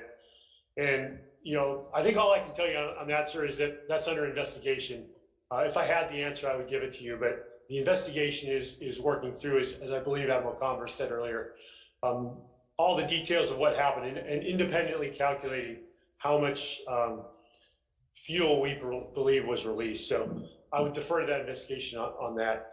And, with regards to, what we would do is associated with, it sounds like a catastrophic release from the system. So I would assure you, and I think, this is probably such a broad question that could possibly be addressed through a visit or something, but our distribution system, does have many isolation valves in it and a lot of protections built into it. So there is a lot of systems built in to address those concerns. I will tell you that also as part of the investigation that we referred to, they're looking at, we are looking at, what things could be done better to provide additional protections for such things as, are there things that can be done with our control system that would automatically protect the system at even a higher level than what we currently have? So hopefully that answers your question, sir. Well, just a quick follow-up. So if it starts draining out from the bottom, say the leak's near the bottom, can you actually pump the tank out? I mean, or you just have to let it all drain out into the aquifer? So it sounds like you're talking about from the tank itself, sir. So we have a very, and I think you saw this you probably had explained to you during your tour. So what we do have is we have a very rigorous tank maintenance program where we sequentially drain tanks and do maintenance on them, several years worth of maintenance that includes some testing of the actual thickness of the tank and adding thickness as necessary. It's a relatively complex process, but we do that to assure the tightness of the tanks themselves. And then beyond that, again, we have isolation valves and things for the rest of the system to protect that. That answers your question, sir. Well, it answers it. I'm not very assured, but I will yield because other people have questions. Thank you. I think the answer is if a tank is leaking, we can relatively quickly drain it, and it can be drained with the gravity via gravity down to one of the tank farm that's down at Pearl Harbor Base. Okay, so thank you. This would be the last question. So we need to end as stated. Rep Ward, you have the last question. Make it minimize the monologue and ask the question so they can. Thank you. I will compete with Senator Kim. Thank you, Chair. Good job, everybody. This was very enlightening. And for you, for the admirals, if you as genuinely implement what you've said today, as genuinely as you've presented, I think we're going to be in good shape. My district drinks all of the water from that aquifer that's underneath the tanks. And some of you on this call may live in Hawaii Kai, my district, or there's a lot of military people living in Hawaii Kai. Questions are very simple. It's a point of clarification. I was on a town hall meeting with Congressman Case the other day. He said the tanks are not leaking, it's only the pipes. So that's one clarification. The other clarification is we've been talking about, is it a leak, a spill, or a release, a spill, or a leak? Are we all talking about the same thing? We're euthanizing one with the other. And then when we say defuel, are we mean moving the tanks? I know Mr. Lau is the only one who actually said that. And the kicker is this, there's a rumor, or at least a contingency plan that I've heard, that if we don't get this settled and we shut you guys down, you're going to move to Los Angeles, or, sorry, Long Beach, or to Guam. End of questions. Thank you, Chair. Okay, I'm going to try and quickly address those. So the first, the question with respect to, the 6 May event and the 20 November event, neither of them were associated with the integrity of the tanks themselves. And then getting on, is this a spill, a leak, or a release? The 20 November event, our indications are it was a spill of fuel that was a discrete time frame. It wasn't a leak from one of the metal pipes that carries the fuel down to the header. The 6 May event, we think, was related to an overpressure event and that caused a leak in one of the pipes that was isolated with the conditions that we talked about. So hopefully that helps with the terminology there, but certainly this 20 November event, we're calling it a spill because it wasn't coming from the fuel system itself. It was fuel located in a different line, and it was identified, it was isolated. We cleaned it up and we disposed of what we had, but apparently, based on our indications, we didn't get it all, and there was some that then ended up getting in the aquifer, and that's the condition we're dealing with now. Now, with respect to what is our plans, if indeed there is a determination to drain the red fuel tanks, or that, I couldn't speculate on that. The last one, the rumor, picking up your tent and folding it up and putting it in Los Angeles, shutting us down if we shut you guys down. It's a rumor. Yeah, so I can't speculate on what we would do if we had to move our strategic fuel reserves. Okay, thank you, sir. Thank you, Chair.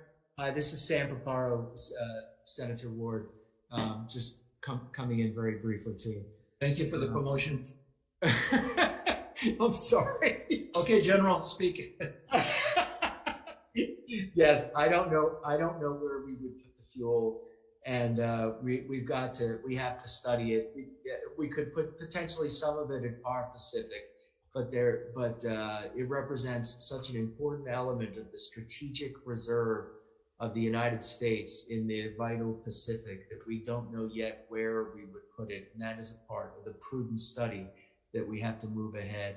We are not even close to making decisions about where we would distribute that fuel, and I'm also very grateful for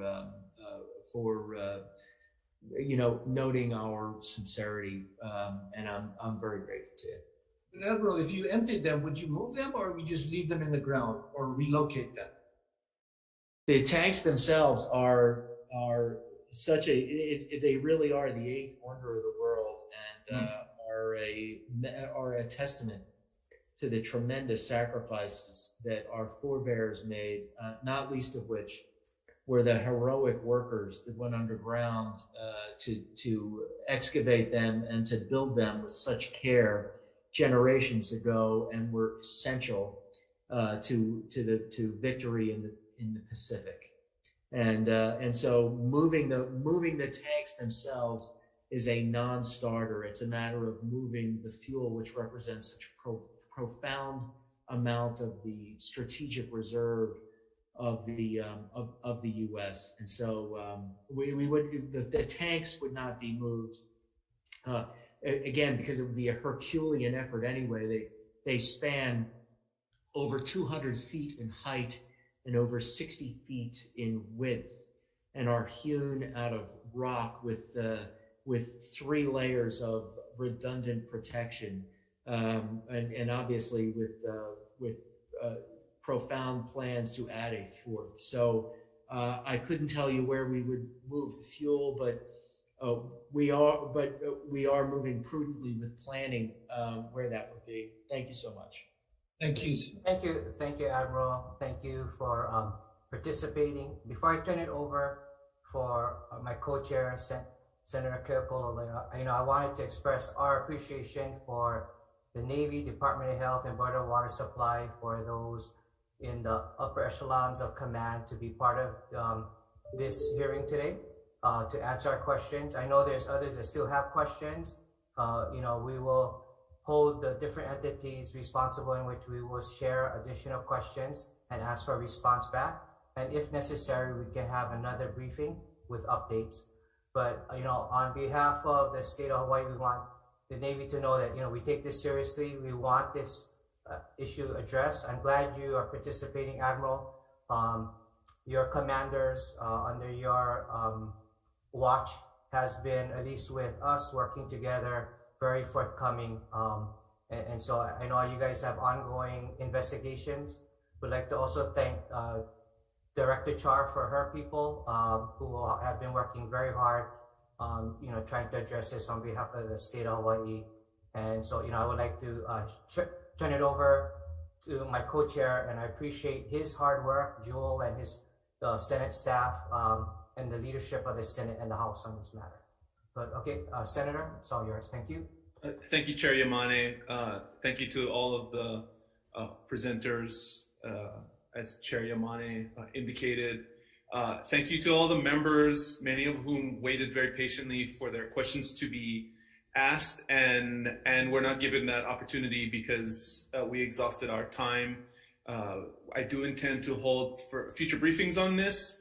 I would like to ask members who have asked questions or who were unable to get a follow-up or their question asked on this briefing to email those questions by 9 p.m. tonight.